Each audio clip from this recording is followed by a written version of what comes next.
Monday Night Live, all in one piece after a weekend of shenanigans. So, yeah, that's always a good thing. So, hope you're all well. Hope you're doing good. If you are watching, let me know in the comments you're out there watching. Lots of things to cover off tonight, as always. Back in the garage tonight with the Roadster. You can probably see up here, there's a few bits on the roof which I'm working through frantically last couple of nights before the big trip on Thursday, the 2,000-mile lap of France. I'm taking this particular car on. So we'll talk tonight a little bit about things. Hello, Claire. Glad you're here. Glad to have you along tonight. If you are watching, let me know where you're watching from. Good evening, Mark. How you doing, buddy? Good to have you along as always. But yeah, so about to get ready for this trip. I've undertaken a bit of a few jobs, let's say, to make sure we're good for the trip. So I've done an oil change on the car. I hit a few snags on a couple of other jobs, so I have decided to err on the side of caution and take some parts with me in case they need doing on the trip. So I did a full oil change last week. I've taken the car out. I also had the car air conditioning regassed on Thursday evening last week, which I'm going to touch on as well. Some interesting bits came up during that exercise and found out a few things about it. Good evening, Paul. Welcome along. Hope you're enjoying yourself. Hope things are good with you. Hello, Marcus. How are you? Good to have you along. Good to have you along as well, Robert. Great to see you here as well. Good evening, Vanessa. Great to have you along as well, as always. Mr. Andy, not hi. I'm in Italy, but hopefully you remember me from the meet at Crawley Down. I absolutely do remember you from the meet. Welcome along. Great to have you along. I had a great catch up with you that day as well. I'm heading down. I'm not sure whereabouts down Italy you are at the moment, but I am heading down to coming down, not quite to Italy, but down to Monaco next week. And I will also be in Gap. I'll also be in Antibes next week. I'll be in San Rafael. I'll be all over down the south. So if you are in France, down the south somewhere, and you fancy coming and saying hi to me while I'm down there with the Roadster, then please do let me know. I think we're going to be in Monaco next Thursday, but there'll be people around. Good evening, Andy Mortimer. Good evening, Phil, Pete as well. Good to see you at the weekend, Andy. So I met up with Andy on Saturday afternoon and got to do a couple of fly-by laps of his Roadster, his lovely Merlin purple Roadster with the gimbal and the camera. So got some great footage of that. I'm going to be posting a video up about that because I'm sure Andy won't mind me mentioning the car is for sale. It's a fantastic car. I've got the details for that. So if you're interested in picking up Andy's purple Mark 1 Merlin purple Roadster with the gold BBS alloys, then have a chat to him on the feed tonight. Talk to him. He'll tell you all about it, I'm sure. It's great to see Andy. And Andy was also escorted by another one of the Audi TT Mark 1 stalwarts of the North, Ben of the North. It was great to see Ben as well at the weekend, Ben Griffiths. He's currently in the middle of an LCD dash conversion for the Mark 1. That's going to be immense when that's all done. And I would love to see that and film that and talk about that once it's done. I did have a long chat at the side of a very cold ice rink on Saturday afternoon, as I was in Sheffield playing in the UK Masters, which we absolutely dominated on Saturday afternoon. We finished Saturday with 3 wins and 2 draws, finished top of our group. Then went into Sunday and played in the big league group, and we won 1 game and lost 4. So we didn't do so well, but we finished 5th out of 12. So I'm happy with that. Great experience, great fun, great to play alongside a lot of pros from yesteryear as well, which is quite a big thing for something I've done. Great to see a lot of old pals from the leagues years ago out there as well. Great to catch up with them. So and make new acquaintances as well. So all good. Who have we got on then? So just have a quick look. Robert, some from the Netherlands. Oh, it's rainy in the Netherlands. That's not great, Robert. I hope you've got the roof up then. Mark 1 TT is so expensive here in Italy and Europe. They hold they do hold their value very good. I don't know if you can see my neck. I ended up going headfirst into someone's knee on Saturday morning during the game. I thought I'd broken my neck, but luckily I hadn't. I'm still alive and I'm here to keep you all entertained. But I've ended up with some quite nasty lacerations on my neck from it, and quite an interesting pain in my saliva gland whenever I swallow. But you know, I'm still alive. That's the important thing. But we've got the car here, and you probably noticed on the roof, I've got the dash cam here. The dash cam is ready to go into the car. I'm actually going to fit the dash cam on a USB socket rather than hardwiring it in, because I've taken it out of the box tonight, and I'm going to get it. I'm going to show you what it is. So this was the top of the range DD Pi dash cam. I'll show you what it's got. So this is the dash cam that points forward, great. And then this big old chunky one is the dash cam that points in the cabin at me, great. And this dash cam is the dash cam that points at the back, the rear view camera, great. So I've got 3 cameras, and then I thought, do you know what? Obviously that'll have onboard recording, which it does. If you look there, it's got a little SD card slot there, little SD card slot there, and the rear view camera hasn't got one. So there's the rear view camera, because it's doing onboard recording, I think, back to the link to the camera. However, I've then looked in the box for that SD card, and there are no SD cards in the box. It doesn't come with the SD cards. That's quite disappointing. I thought maybe I'd mislaid them somewhere, but I've looked everywhere and I haven't. But I'm going to fit it anyway. I've got some old SD card to slot into it.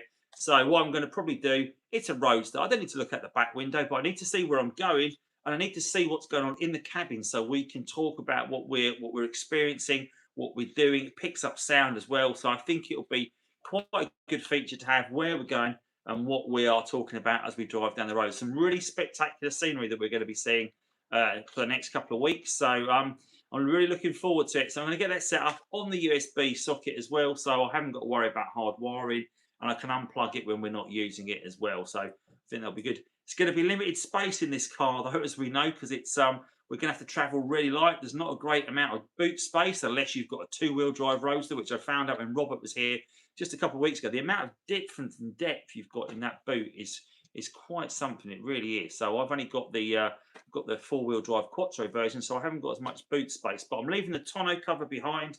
I won't need that. So we are going to put some more. We've got some more storage under there. So traveling light, but looking forward to it. So that's going to be a great adventure. Guys, if you've got any questions for me tonight, please pop it in the chat. I know I'm talking a lot, but it's always great to make this a two-way thing. So if you've got any questions for me, please pop them in the chat, and we will talk about, firstly, your problems that you may have, any advice you want to give me about the road trip, and maybe anything you want to give me advice about, things I won't know about the car. I had some questions about the car I was going to ask about tonight, and it's gone out of my head, but I'm sure it will come back in. So I may ask the questions in reverse. Oh, I know what it was. It's going to be on the next subject we're going to talk about, which is air conditioning. So while I'm going to talk about that, please do put your questions in the comments, or any sort of feedback you want to give me, and we'll talk about that. So yeah, the air conditioning on this car looks quite. Just have a look. I look a little bit fuzzy, don't I, up close? I think I have to give the camera a bit of a clean. The air conditioning on the car, it hasn't felt particularly cold for some time. So I thought it's time to get the air conditioning regassed. I found a really good guy that does it, local service, a guy called Matt that came out to see me. And I said to him, do you mind if I film what you do and talk about what you do? Because I think people with other Mark 1s would find it interesting to find out the process of topping up the aircon.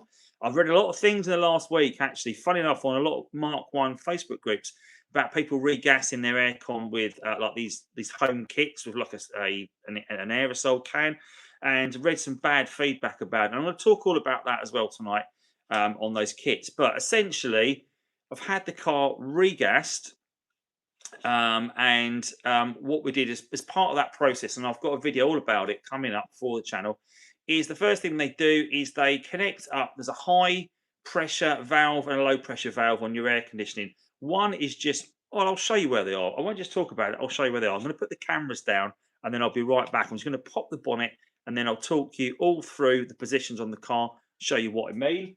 But there are 2 valves on the car for your air conditioning. And one is at the back of the engine, which is quite obvious. It's quite visible. We go and pop the bonnet, just like that, and hopefully you'll be able to see, because we will get that in there. So what we're going to do, I'm going to bring it in a little bit like this. I'm going to point the camera down like so, if I can do that. And then right here, is you've got this little funny hexagon valve, and I can take the cap off that, I think, and it's only a cover. So you can see that little hexagon valve there that goes over the top. That's just a cover, and there you can probably see there's a little silver valve. It looks a little bit like a tire gauge, a little gauge valve there. Yeah. And what you've also got, so that one, I think is, remember rightly, that is the low pressure, I think that's the low pressure one. But over on this side, if I move around this way and come over here, you've also got, just sitting under here, you've got the high pressure valve as well, which just sits under there. So you can do the high pressure and the low pressure. So you've got them both there for topping up one either side of the car. And what the process is, he connected up one valve here, one valve there, and then essentially he worked out what resistance and pressure there was. And there was pressure in the system, so that's good. That means there isn't a leak. And he also was able to extract some coolant from it. Now, what they don't tell you, although you may know this yourself, we come over here, on the sticker on the side of the car here, on the engine bay. I'm going to see if I can put that right down. So that's far down as that goes. So you've got this sticker on the side of the car, and what it has here in the second box along, it says charge R134A, and then it says 750 plus 50 grams. Now, what that is, that's the type of the refrigerant in the car. So it's R134A. This car takes. Most of the cars take that. He said the 99% of the cars take that. The only ones that probably don't nowadays, the more modern cars have a different type of refrigerant in them, and the really old cars have a different type as well. But your car should hold 750 grams plus 50 grams, so 800 grams of refrigerant in the car. Thought, well, that's great. Anyway, he extracted from the car about 23 grams of refrigerant. So there isn't a lot left in it, but it has. I haven't had the car gassed in 8 years of ownership. So I think I'm expecting that if it had anything in it at all, there's still pressure in the system. So we then extracted that from the car, and then we then put a dye through the system. So we add a dye, and that was only, I couldn't believe the small amount. You put 5 grams of dye into the system, and that is so that they can use like a UV light, and they can then look through all the vents at the front of the car, and they can see if there's any leaks. If that dye is leaking out for anywhere, they'll see it. He also said that probably 99 out of 100 leaks on your air conditioning system in the car is going to be damaged to your condenser unit. The condenser is going to be a problem. So that sits across the front of the radiator. It's like a second radiator at the front. And you normally see like you see a patch on it. You might remember when we did a live with the orange car, it had a patch, like a wet patch on the front. And I said, that's really strange that we've got that patch there, because obviously if it's AC, it's gas, it's refrigerant, so it's not going to be wet as such. And if it's water, it was wet for too long because it was always there, that patch. And the guy said, yeah, that's because that dye is an oil. They put an oil into the system, so it sits and it makes it obvious where it is. So they put the oil in first into the system, and then they fill the system up with the refrigerant gas. So you've got 800 grams of refrigerant and only 5 grams of dye, which I thought was quite small. So he filled it all up. It held perfect pressure. So you should have about 4.5 psi in that system when it's pressurized. So that's where your car should be at from an air conditioning perspective when it's fully pressurized. It held pressure, and he said, right, moment of truth, fire it up and let's see how we get on. So I fired it up, turned the air conditioning on full blast. We looked down and the fans were coming on, as we'd expect, because they're there to try and keep it cool. But the air conditioning didn't seem to be ice cold. I was expecting to be instantly ice cold. And I did say, how long should it take for the air conditioning to go ice cold? And he said it should be pretty instant in this car, and it wasn't. And I have been out for a drive in it a couple of times since to see if maybe it just needed a bit of a ride to get it going, and no dice. So from looking down into the engine, it looks like the belt is not driving the condenser. So the compressor.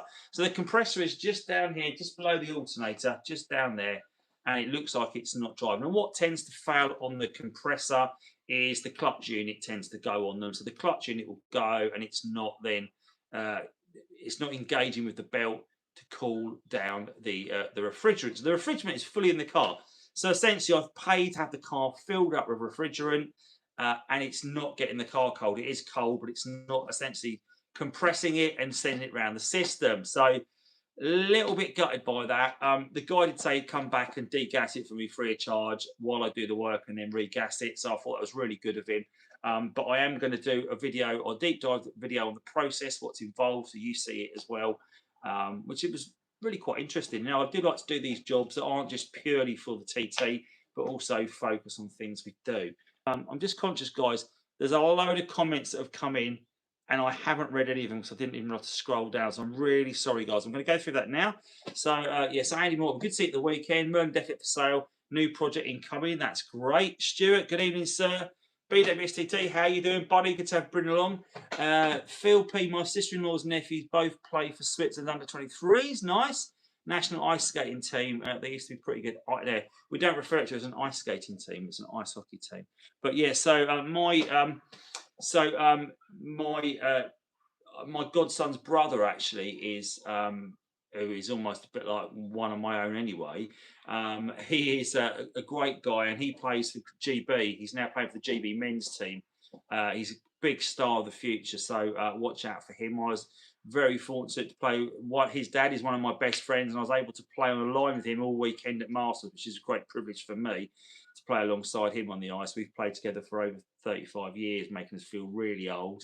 But we both used to, the old team we played for, he played 88 and I played 8, and our goals were always 8 from 88 and 88 from 8, which is always a pretty cool thing back in the day. But great, nice one, Phil. I missed you start. Where am I heading? Bryn, I am going to South France.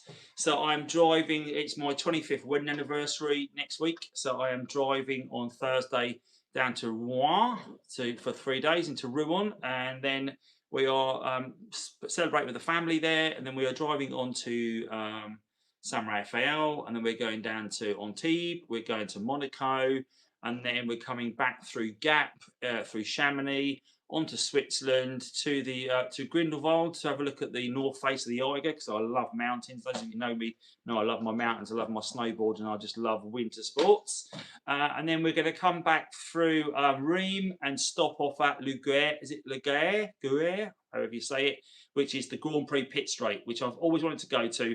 I've never managed to get there, despite taking cars over there a few times. So I'm going to have the TT with me, taking the Roadster. It's going to be a great fun trip. The air conditioning's a pain in the backside because that's not going to be working. So we are going to be with the roof down, hoping we don't get cooked alive. Who supplies my sunglasses? I'll drop you a message about that, Bryn. So Simon S. Simon 6, how you doing, buddy? I will see you on the 28th of June at the Milton Keynes Ice Arena, as you're coming to watch me play against Milton Keynes in the Cup. That'll be great to see you. 4:30 face-off, I think that game is. And obviously, Simon, we will sort out I think we'll probably do dinner rather than lunch, because I think playing on a full stomach is not good. I have been known to play on a full stomach of beer, which is another story, because we play a lot of beer league hockey games. But I've got lots of stories about that. What about new speakers for the rear and the Roadster? Are there any good speakers available in the aftermarket? Now, I don't know if I've got Richard George on tonight, but I can't remember the brand he recommends, but he's got them in his car, and it sounds absolutely fantastic. So if anyone remembers what Richard said about the speakers, let us know. Gary Gelderfield, Andy, new to the channel, or Gelderfield, sorry, buddy. Andy, new to the channel, I have a 2001 BAM, added a new larger turbo inlet pipe and air filter. Come now, traction control light comes on randomly using when accelerating 4th, 5th gear at speed. Is that where you maybe you've got a boost leak somewhere? Maybe you've got I don't know, maybe there's some issue there. You've got some leak in the system, maybe somewhere when it's coming on. That's a bit of an unusual one.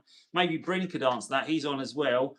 Both ours don't work. Good job to do. Yeah, absolutely. How much did the cold air cost? Claire, I had it regassed for £55, but of course that is going to be a bit of a it's not much good to me at the moment until I get that AC compressor changed out, I think. So I've checked. So also forgot to mention that during that process is when you look, obviously the fans need to be going, to make sure the fans are going, but also check the fuses. So on the top of the car here, you've got your little fuse box that sits underneath. There's those 3 green fuses. So make sure they are intact.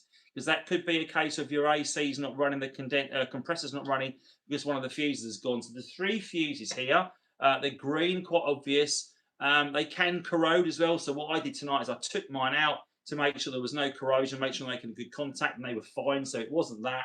And also fuse 16 inside the car in the little fuse box.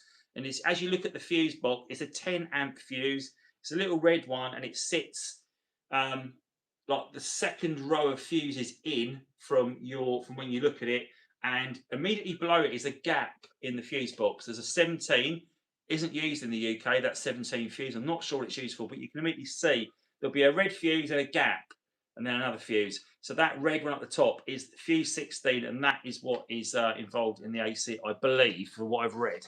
Andy sent my aircon unit off to a guy in Bournemouth who rebuilt and did a great job. That's great. No, Stuart. I have got a spare one on the shelf, so I might just swap it out. We'll try to find if he was on eBay. Okay, nice one. If you can, let me know. Badmont ad. I've got a 220. Oh, I've got can't even speak now. I've got 225 Roadster, just like you, and I've got an exhaust leak that is coming from what I think is a perished gasket, turbo or exhaust manifold. What are some tips to work on this? Because I'm a noob.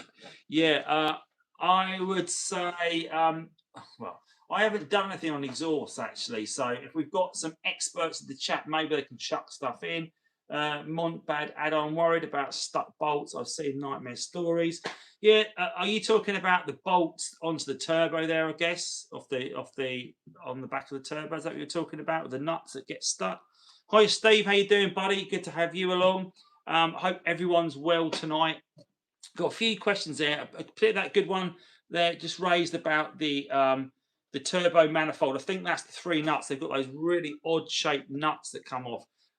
You need to try and, well, there's a couple of ways to do it. You can either run the car up, get it up to temperature, so you can then cause that sort of almost up to, I guess, heat cycle the engine so it all expands out and then it shrinks back down. You can get the bolts off that way. I did a few different ones. Oh, here we go. Oh, there you go. How to do the turbo. Check out Bryn's channel, see what's on there. He's got some great videos, guys. Bryn is the absolute oracle of knowledge when it comes to TT. So anything he doesn't know is definitely not worth knowing. So definitely take some advice from him. Who have we got on there? Noggy the Noggin. Good evening, sir. Hope you're doing well too. So yeah, so the car is now as ready as it's going to be to go away. So one of the things that we spoke about last week we were going to do was we were going to do the fuel filter. And obviously it has those 2 elbows that can be quite brittle. The buttons are quite brittle on them as well. And I figured what I'll do is I'm going to take a fuel filter with me, and if I find it starts misbehaving due to that, I'll swap it out if I have to. But my worry was going to be doing it before I go, breaking those elbows, and then not being able to do it. Because if you break one of those elbows, particularly the back one, I believe, you have to put a new fuel line in, which means dropping the fuel tank, which is a big old job. Don't want to do that. So yeah, thanks. Not aware of boost leaks. Just replace PCV with catch can. But was doing this before and after the catch can. Really appreciate the video and bring to lifesavers. That's nice to know. Thank you, Gary Dedifield. I'm glad we helped you out in some way, shape, or form.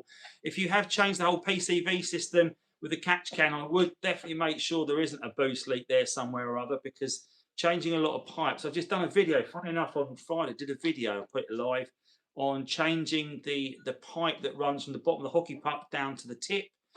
It was completely perished. It was so soft and supple. So my theory was that if it was collapsing under any sort of boost or having a problem, it wasn't doing the job it was meant to do.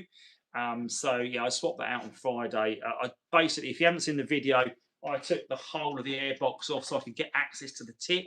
Because obviously, to get onto that tip, you want to make sure you're not twiddling around with any of the other pipes that are coming off and causing any damage or perishing for that. So you want to make sure you're holding to the pipes when you're removing them, so you're not moving too much about. Brian, have you done a video on changing the diff oil front and back? That's a good one from Phil. Badmont AD, Bryn, what's the video title?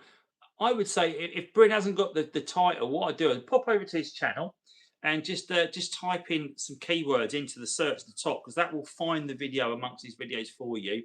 Definitely. I'd suggest opening up a separate video tab for that, though, so you keep me live as well. You know what I'm saying? So if you can have a separate tab on your browser, it's also good because you can then ask us more questions as you watch it. So there you go. You'd have to a bit of multitasking, I think. But yeah, where was I going on the next topic? My mind's gone blank. Oh, we'll talk about the fuel filter. So I've got the fuel filter to take with me if it does cause a problem. Now, after taking the fuel filter off the black car and seeing how polluted it was, I mean, that was pretty mean when we took it off. Unwinding all the paper and seeing the elements. In fact, there is there's half that fuel filter. So obviously I cut it in half to have a look inside, and there it was. There's that fuel filter. I took the so where that fuel filter is located under the car, at the back, under the back, in front of the back wheel, essentially on the driver's side. It's covered by a plastic under tray panel, big square under tray panel that's held in place at the front with two 10mm bolts, and it's got 3 or 4 of those push-on connectors, those little silver discs that sort of click onto the it's like a thread of a bolt, and that rusts away and then they fall away and you can't get anything back. Luckily, I managed to get the clips back on. I put some new clips on there, held, because the last thing was that flapping around under the car while we're going. So I took it off to have a look, and then I figured, you know what, I'm going to leave it, and if I need to do it, I'll do it when I'm away. I started taking, I thought I'll do the coil, the spark plugs as well.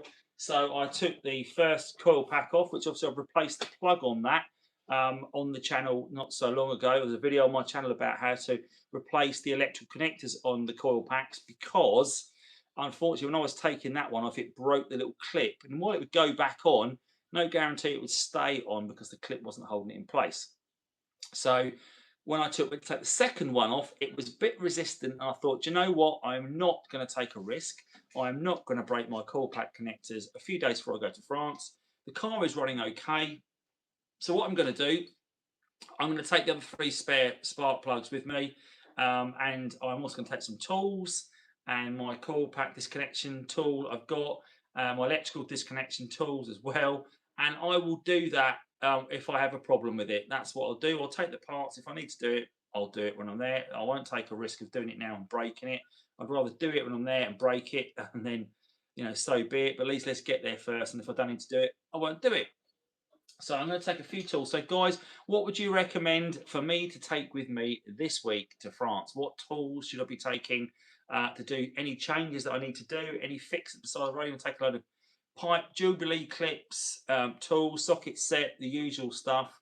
But if there's anything particular you think I should take, let me know. Let's have a little look through the comments. Who is that? That's Chris Young. BAM coupe with Bose, stereo intermittent issues, turn on and no sound, likely to be the amp. Could be a million and one things. Does it actually come on as well, Chris? Does the stereo light up? Could be all sorts of electrical connection problems. Could be many things on that. Good evening, Ray. How you doing? Good to have you along, buddy.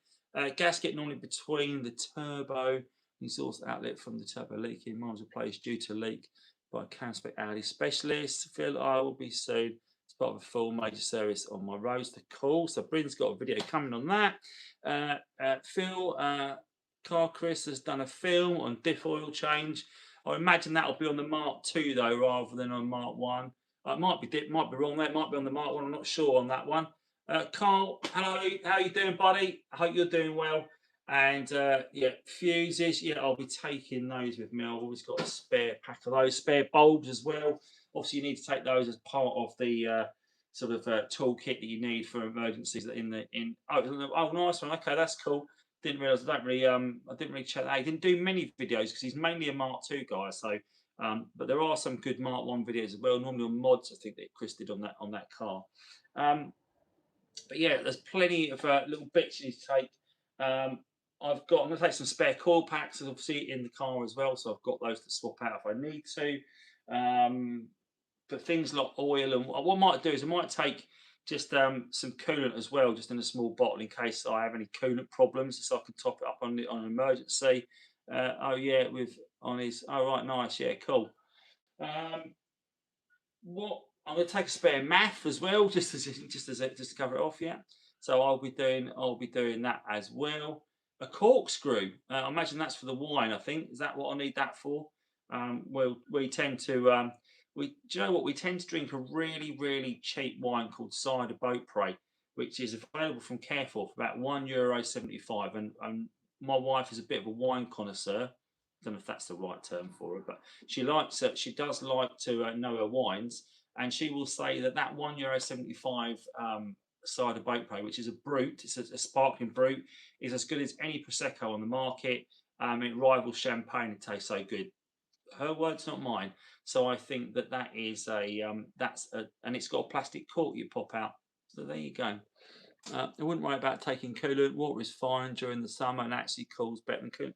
Oh, that's a nice one, Bryn. So I'll just take a nice big bottle of water in with me instead. I'll do that. Breakdown cover. Noggy, there. Breakdown cover is not something they tend to they cover on these cars. They're so old. A lot of the European breakdown cover doesn't actually apply. So you are sort of taking your life in your own hands a little bit.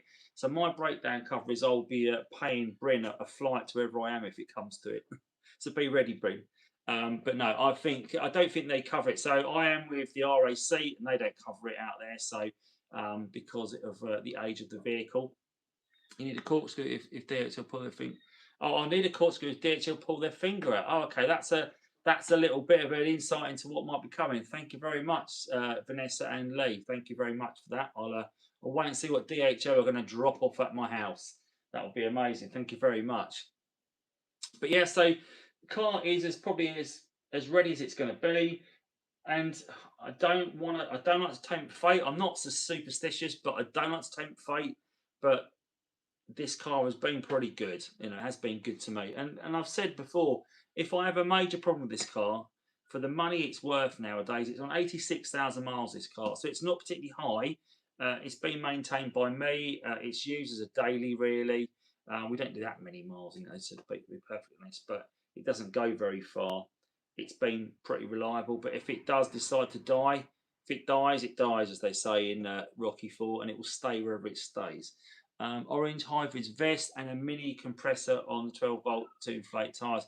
Absolutely, Robert. I have that. I have one of those to take with me.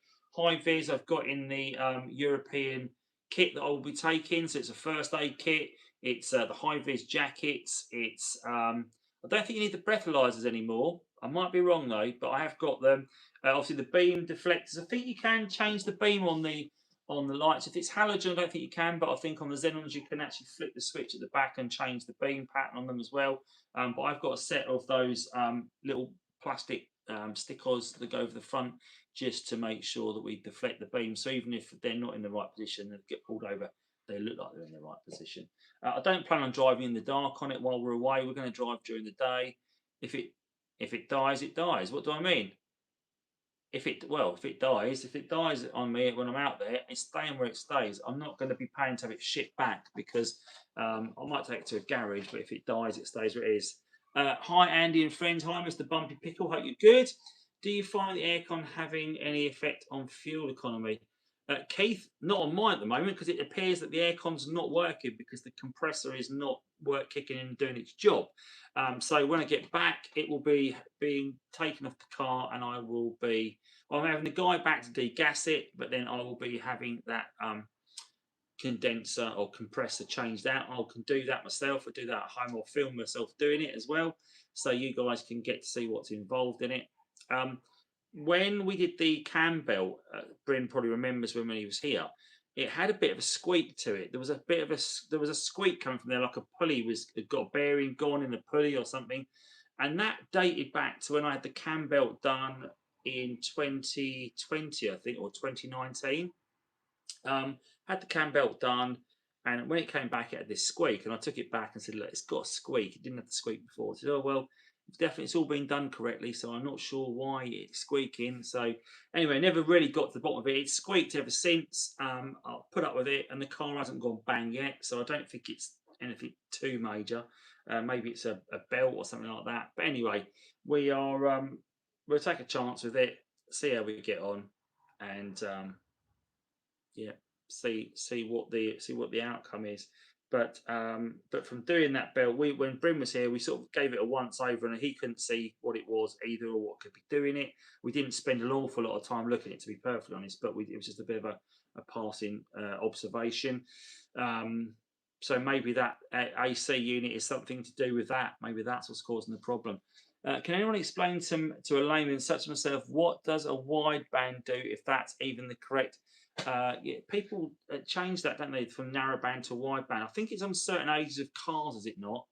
I might be wrong. I know that Hunter Direction did a video on changing it to a wideband, and I think also um, I think Travis has done a video as well. I reckon Bryn would probably be able to answer that one for us. I don't like driving with any noises. Yeah, I get that. No swearing, no Claire. It's a family show.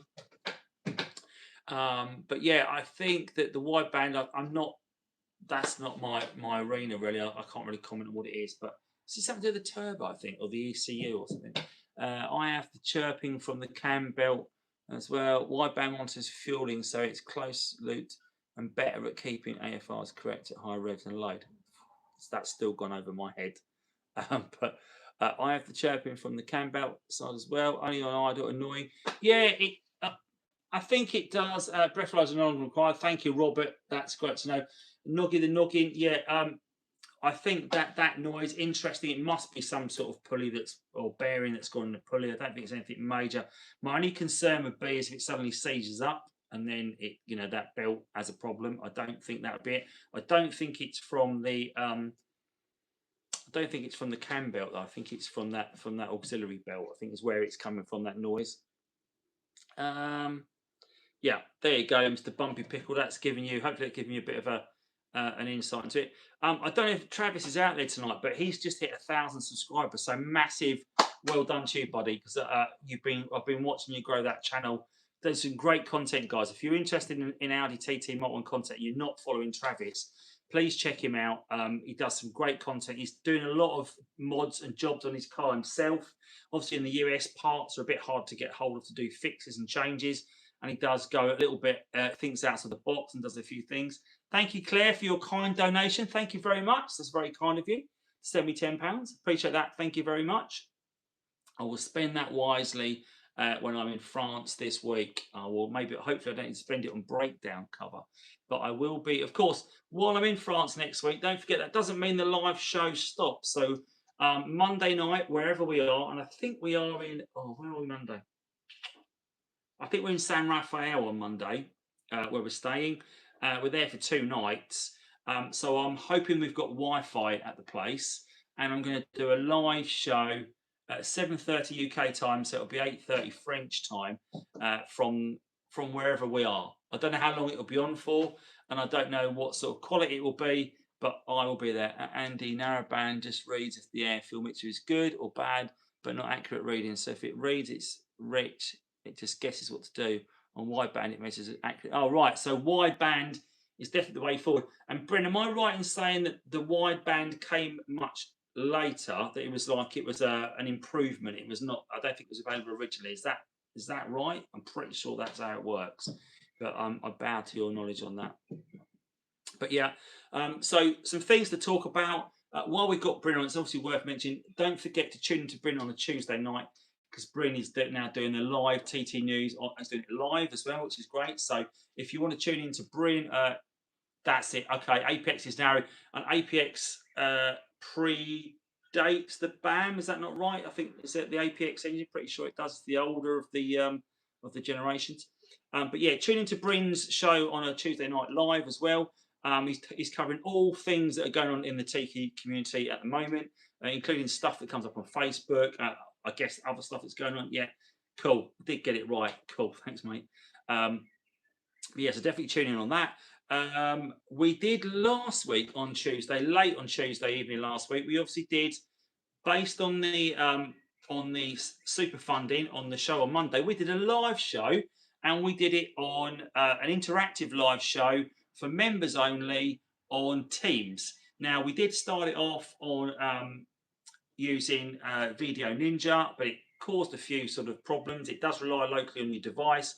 So instead, we moved to Teams. And what I'll do, if we do another one, which I'm sure we will do one in the next few weeks, once I'm back from France, we'll do another members interactive night where we sit and chat and talk, and we'll all be on camera and talk to each other. And it's great because all these names that appear in green, all these wonderful members in the chat, we all get together and we chat live on camera, which is great. It's great to give back to you. And it also allows you guys to actually see who these members are, not just the names that appear in the chat. You get to speak to each other live, which is fantastic. Just bringing the community together a little bit more. And of course, there are people that join from all over, not just, you know, when we have TT meets, we tend to be nationwide, but it tends to be quite regional where people come from. Although Robert did join us from all the way in the Netherlands last week. It's a fantastic job by Robert.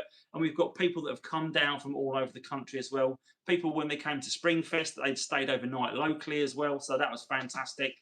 So there is a nationwide coverage to get that. But doing a Teams call with everyone together was brilliant because everyone was interacting, chatting, didn't matter where you were. Howard, hope you're well. I hope Todd's feeling better as well. Good evening. Speaking of annoying noises, I have a rattle from the passenger seat. It's not the base mount, but the backrest part. Knows where to dismantle, tighten things. Any else had this? The seat, the headrests on my passenger side rattles a little bit as well, but I don't think you can take them out on the roadster particularly. Be interested to know. Yeah, he's good. Glad he's better. That's good. Did you have a date in mind for your next garden get-together, Phil? Yeah, so I did say initially that the next Springfest was going to be in August. I've completely run out of weekends in August, both Saturdays and Sundays. The whole month is taken up. The only weekend I had was the very first weekend, the first and the second. I think there's even dates clashing with that. So it's either going to be the last weekend in July, which will probably be the first weekend of the school holidays, or it might be the very first weekend in August. But I was trying to plan it around my friend Patrick coming over from Belgium. I know Robert would probably want to come back, and he's coming all the way from Holland as well. So, but I was trying to arrange it for Patrick to be able to make it, and he could only make later weekends in August. So the trouble with pushing it too far back in August is we then run it into the world of clashing with Quattrophenia. So this year, Quattrophenia 5 will be the first Saturday in September, as it always is, where we start our run from the Duke's Head pub in Crawley down, and we drive down to Brighton Marina. So that will be going ahead. It's the first Saturday in September, so get that one in your diaries now. It's a great show. Normally have about 40 or 50 cars, and we drive down to Brighton, have some lunch. Brilliant day. Do an autumn TT Blitz. I'm not having cars in my lawn in autumn, Phil. They won't come off it. If their Haldex isn't working, and my lawn will get wrecked. So I can't really do it too late. Hi, Andy. I'm now a member. Oh, Steve Cow, thank you so much. Thank you for becoming a member. I think I did include you in the shout out of the video last week. So if you've seen Friday's video and you look at the list of names now, that's the list of all our members that we currently have. So it gets updated quite frequently. So when I put a new video out, your name will now appear in that video as a thank you as well. So if you want to become a member of the channel and obviously get some access to some great things, including a great segue into someone who's just said hello, Stephen Craddock. Good evening. How you doing, buddy? Stephen is doing a discount for members only for £200 discount off his detailing business. So if you want to become a member and achieve that £200 discount, that's an absolute bargain, I think. And if you saw the quality of Steve's car when he was here and the work he put into it, absolutely fantastic. So that's definitely worth doing alone. And of course, you also get a discount on the merch as well. Don't forget. So I've got one of my tops on tonight, which is going to be taking plenty of t-shirts with me this weekend. I hope. Hopefully, I don't need too many hoodies when I'm away, and I hope I definitely don't need Carl Foreman's gilet that he sent me, the heated gilet that I wore through the winter months. Can you believe it's week 23 of this year already as well? Where has the year gone? Into week 23, we're just 3 weeks away from being halfway through the year, which is just mad.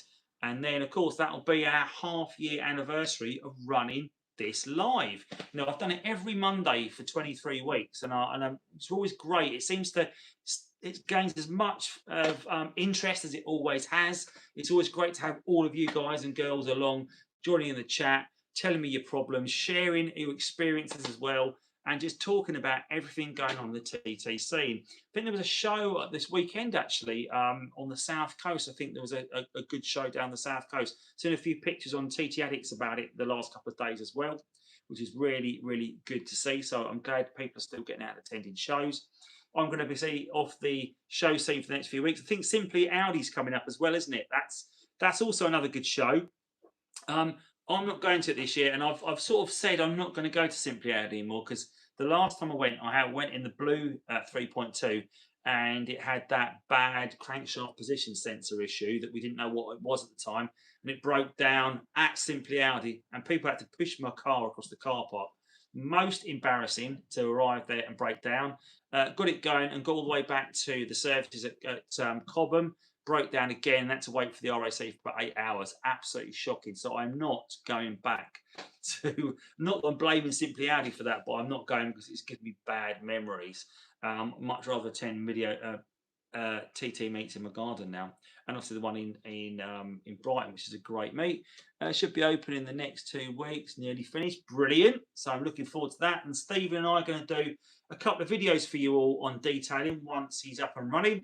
So Steve's going to come down and we are going to detail some panels on the car, show you the differences, the different techniques of how you can detail correctly and get what sort of effect and finishes you can get by applying different coatings and different types of finish as well, and what a difference it makes to your paintwork. And then I think we're going to take the car up and give the car to Steve, give the papaya to Steve for a couple of weeks, and then go back and see it when it's done and just see the difference in the car. I'm looking forward to seeing that because I really want to see how amazing Steve can make that car look. It's going to, I'm sure it's going to blow my mind to see it. A couple of extra bits on the car that might be on it. Now you probably know that that car it's meant to be OEM, but we know it's not. It's got reversing sensors on it, which people point out.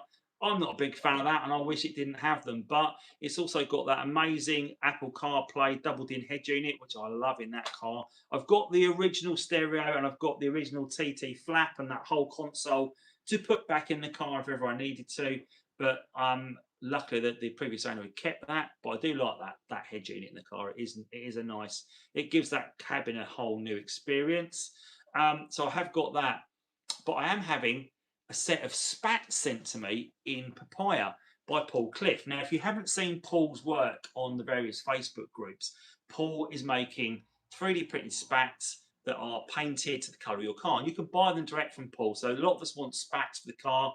Obviously, I've done a video a few weeks ago on why the spats exist on the Quattro Sport. So they're little small lips that go around the back of the rear of the wheel arch. That's it. Well, Paul's done me a set of papaya ones, which I am going to fit to the car. So that's going to be an OEM plus, I guess, for the car. I don't know if there's as many papayas around with those on it, but I'm going to fit them.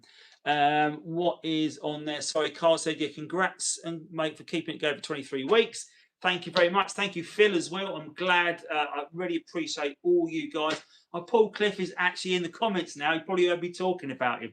So thanks. Welcome along, Paul. I've got an old wreck of a Transit Connect coming in to use as an extreme example. Yeah, I bet you're going to turn that round as well, though, Steve. Now you're seeing the quality of your workmanship. So, Paul, looking forward to seeing the spats. I know they've been dispatched. I know they're due for delivery. I think they're due for delivery tomorrow, I believe.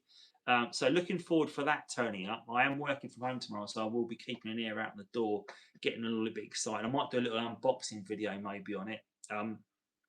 Interesting, Bryn, if you're still out there as well. Yeah, Ray, I'm going to put those mud flaps on as well. We're going to fit those. So I've got a set. So Ray very kindly sent me a set of full TT mud flaps, front and back, original mud flaps for the car, which I've got still here, Ray. They're sitting here, full set, waiting to go on the car. So they are sitting there waiting to go. I want to get the spats on as well, so they are waiting to go. I'm going to go back to Paul's. So Paul's got those coming. So yeah, so if you are interested, Paul C in the comments right here is the guy you want to speak to about getting a set of spats for your car. So Paul is selling those parts. He's done a painting of a lot of other parts as well. So lots of seals I've seen, wings, bonnets. So Paul is the man when it comes to taking the time and making a great job of your car. So if you're interested for any spraying at all, check out Paul. You'll need some double-sided tape for the inside of the spats also, yeah. I've got some tape actually for that job, so looking forward to that. I like the idea of that they are double-sided tape rather than bolt into the car, because obviously bolt into the car, they are a bit permanent and then they do leave a mark. So great, that's that. So Carl said you'll be pleased with those spats. Mate, Paul is an amazing painter, and you know what I'm like. Yeah, do you know what? If there's one person I'm going to take advice from on as a recommendation for paint, it's definitely Carl Foreman, because if you've seen his amazing aviator grey car, he keeps that in tip-top condition. Doesn't go out in the wet though. so you doesn't get any rain spots on the car. But just as I say that, I get a little reminder on the phone telling me it's going to be 45% of light rain tomorrow in Marden, so might get a bit wet tomorrow, but only if I go outside. But yes, so lots going on. I'm really looking forward to. I'm a bit nervous about this next week of driving because it's a long way from safety if there's a problem, but at the same time, I hope I've built a bit of knowledge over the years, so I'll be able to see things. Going to take a code reader with me, obviously. Going to take my jump pack with me with the tyre inflator. It's got all new tyres all around this car now. It's running those Hancooks. Couldn't remember what it was. It's got Hancooks. Well, I say they're brand new. They were brand new on the wheels that came off the Papaya, 9-spoke Ronalds. So it's just had a wheel swap on this car essentially. Can't avoid rain in this country. No, well, no, you can't. You need to get an umbrella for your car. I do get, yeah. Well, so I don't think Jeff's on tonight, but so Jeff took me on a bit of a magical mystery tour when we went out so the four of us went out for a bit of lunch after the Swallowtails meet, and we went proper off country down this lane with speed bumps like you would, and we joked about it, saying if we'd come out for dinner and Carl would come with us, he wouldn't have been able to come down the road because it was so bad. When do you get? Where do you go, Andy? Don't forget it's Le Mans next weekend. When do you go? Right, yes. Okay, so talking of that, yeah, it is Le Mans. And what you tend to, we're going Thursday though, so hopefully we'll miss most of the traffic. Um, you always get loads of cars, bikes, stuff, all heading down to New Haven to get the ferry across to Dieppe because it's actually quicker than going Dover to Calais and then driving down. It's a bit further that way. But I'm sure there'll still be people that are going down there. So I wonder if people will see me in the TT and think I'm going to Le Mans because I won't be. I'll be getting as far as Rouen and stopping for 3 days. So yeah, looking forward to it. I took the first part of my scrap 150 today, high press hose and pump. My HP pump sounds like a Hoover left on. Oh yeah, I remember that you did have a problem with it, didn't you? So hopefully that will sort it out for you, Claire. We did 5 weeks touring Europe in a 50-year-old Mini Classic. Yeah, I'm sure TT will be fine and you'll have a great time. Thank you, Vanessa. I'm sure we will. This week it is this weekend. Yeah, it is this weekend. Yeah, I know Le Mans on this weekend, but yeah. Zenit PE. Weird question on meets. Is every TT that attends these, regardless of age and model, are they pristine and spotless with sensible mileage? My first live chat cherry popped this evening too. Oh, great. Well, welcome along, buddy. Great to have you in the comments. No, they're not. They are not. A lot of these cars are not garage queens. A lot of these cars are daily drivers. You get a whole range of cars at these meets, and you get them from absolute on their last legs, just about making it, cars held together with tape, to absolute showroom examples. There's some amazing cars out there, but no car is ever made to feel unwelcome or unloved at a meet. Every car's got a story, and everyone wants to talk to you. I think personally, I haven't got a lot of experience of other car clubs, but people that I know in this chat, even tonight, that are member of other car communities and clubs, will say the Audi TT Mark 1 community in this country is the best by miles.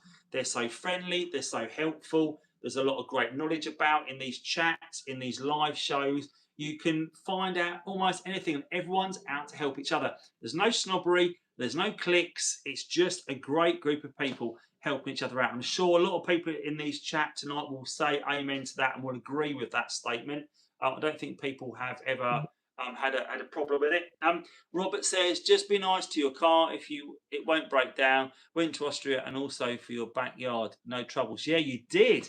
Yeah, I mean, Robert came all the way over in last weekend for Springfest, and Robert drove all the way down from Holland across to our house. Had a couple of days over here looking around the countryside, I think, and then he headed home. And he had a great trip, and I'm sure he will attest that it's a great meet to come to. And he saw a great group of cars in the back garden. So Zenith PE, if you are interested in attending a meet, please do so.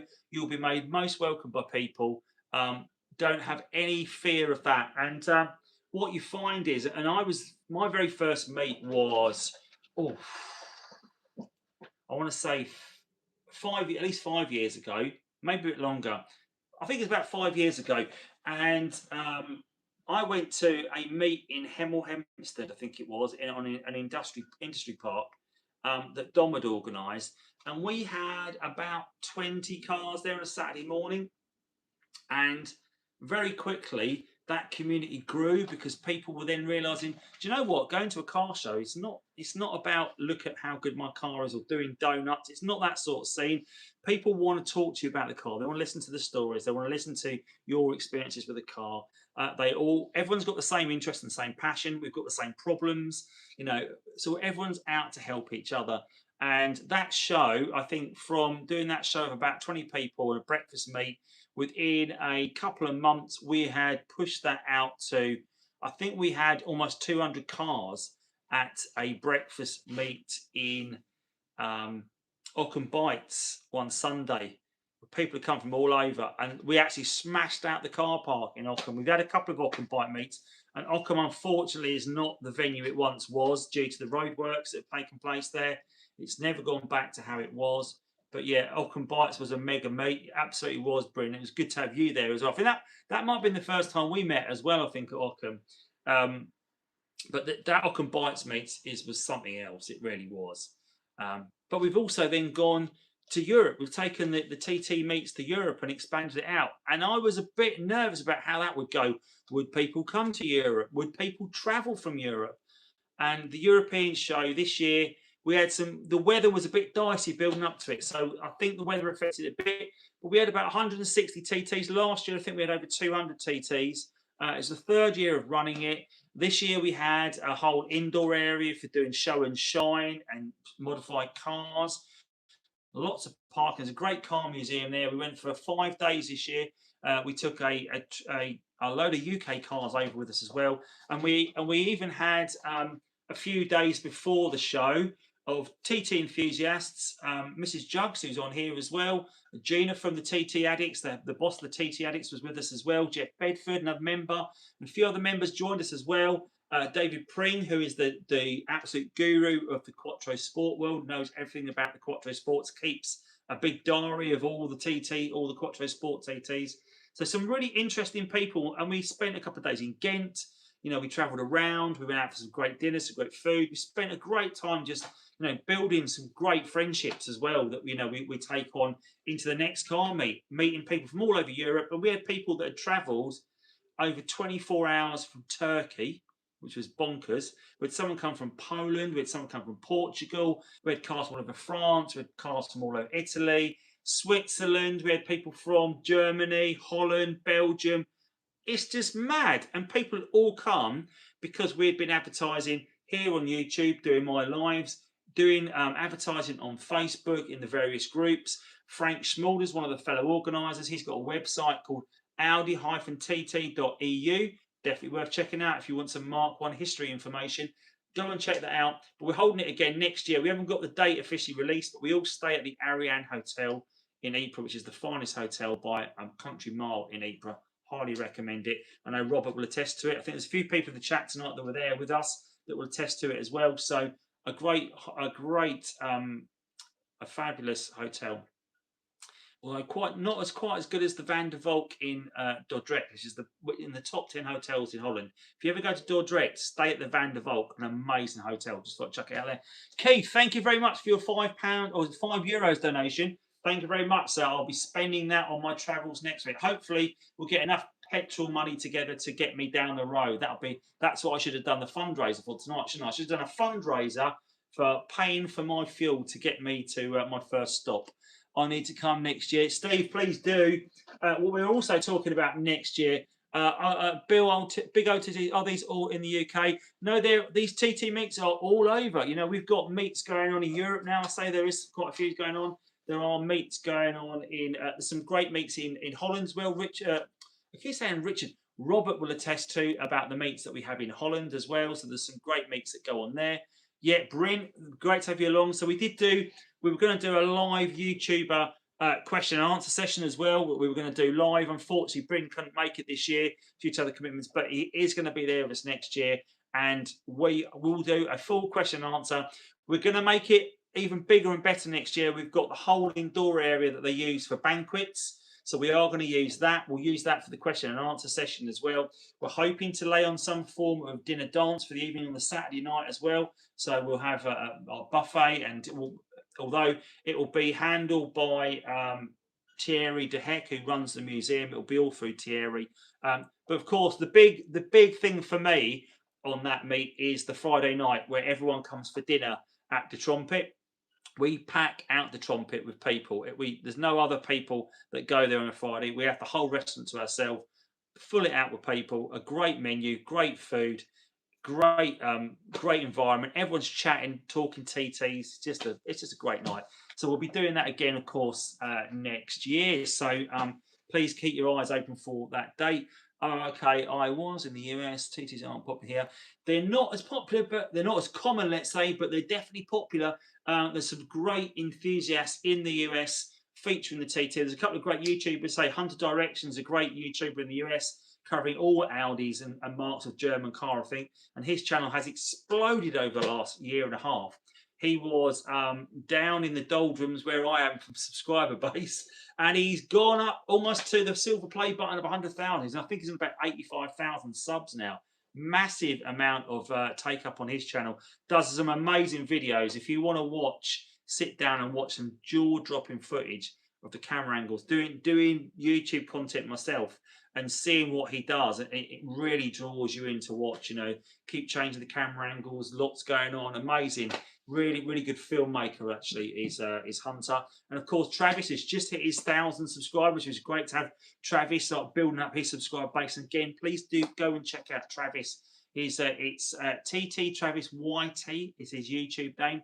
If you haven't followed him, please check him out. There's a video on my channel where I've done an interview with Travis as well, as we were growing his channel in the early days. So definitely worth checking out. A lovely guy and some great TT content.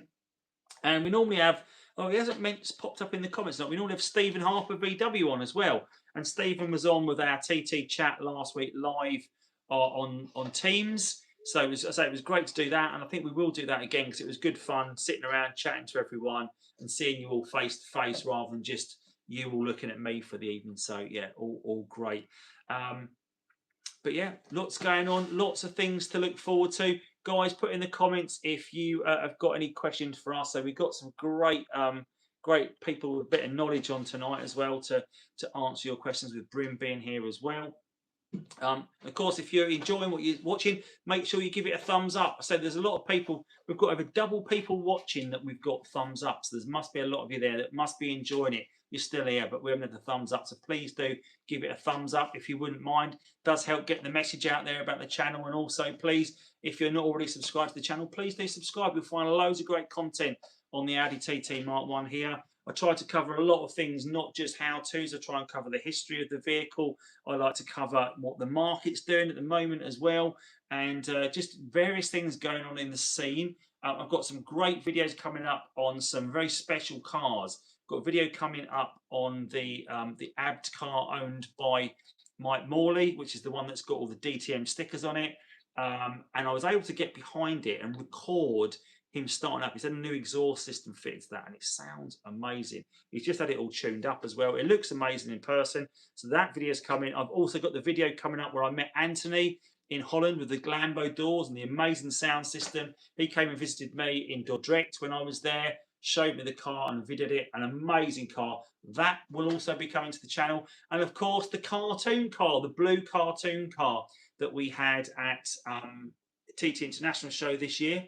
That will also be coming to the channel. That looked amazing. I thought it was wrapped, but it was all painted. It was amazing to see. Absolutely fantastic how it had been done. Lee said he hasn't forgot your welding.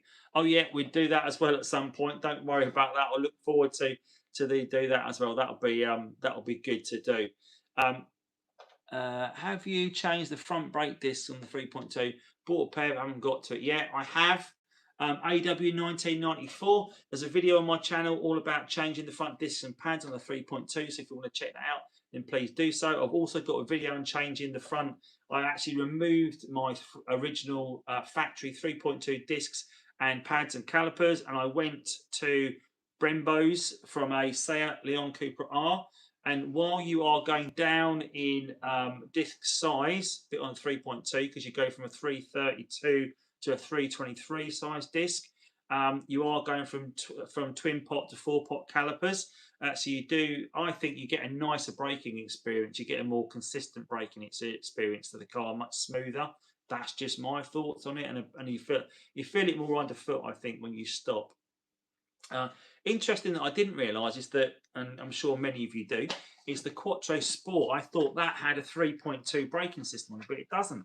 It only has single pot calipers on the front of that car, which I was very surprised by. So I can see why a lot of the Quattro Sports go down the Brembo route as well. But yeah, do you know how to repair the sun visor on an 01 Roadster? What's wrong with it, big old TTs? Let us know what the problem is, and we'll see if we can help you out. And guys, quite a few of you tonight. There's quite a few members, and I can see the people that are typing with a green name are obviously channel members, and there are people. The blue people are obviously my moderators. So a big thank you to Vanessa for being one of my moderators on tonight. I know we normally have a couple of other Mo Backed is normally on. He's another moderator, and Richard George is also a moderator. But I don't think Richard's on tonight. But if you would like to join the channel as a member as well, it'd be most appreciated. Help support me. There's a join link below where you can do that. You can join the channel and support me further. Or if you want to just buy me a coffee, you can do so as well. There's a link down there to do a super thanks, and you can buy me a coffee also. What I'll do is I'll just chuck the old.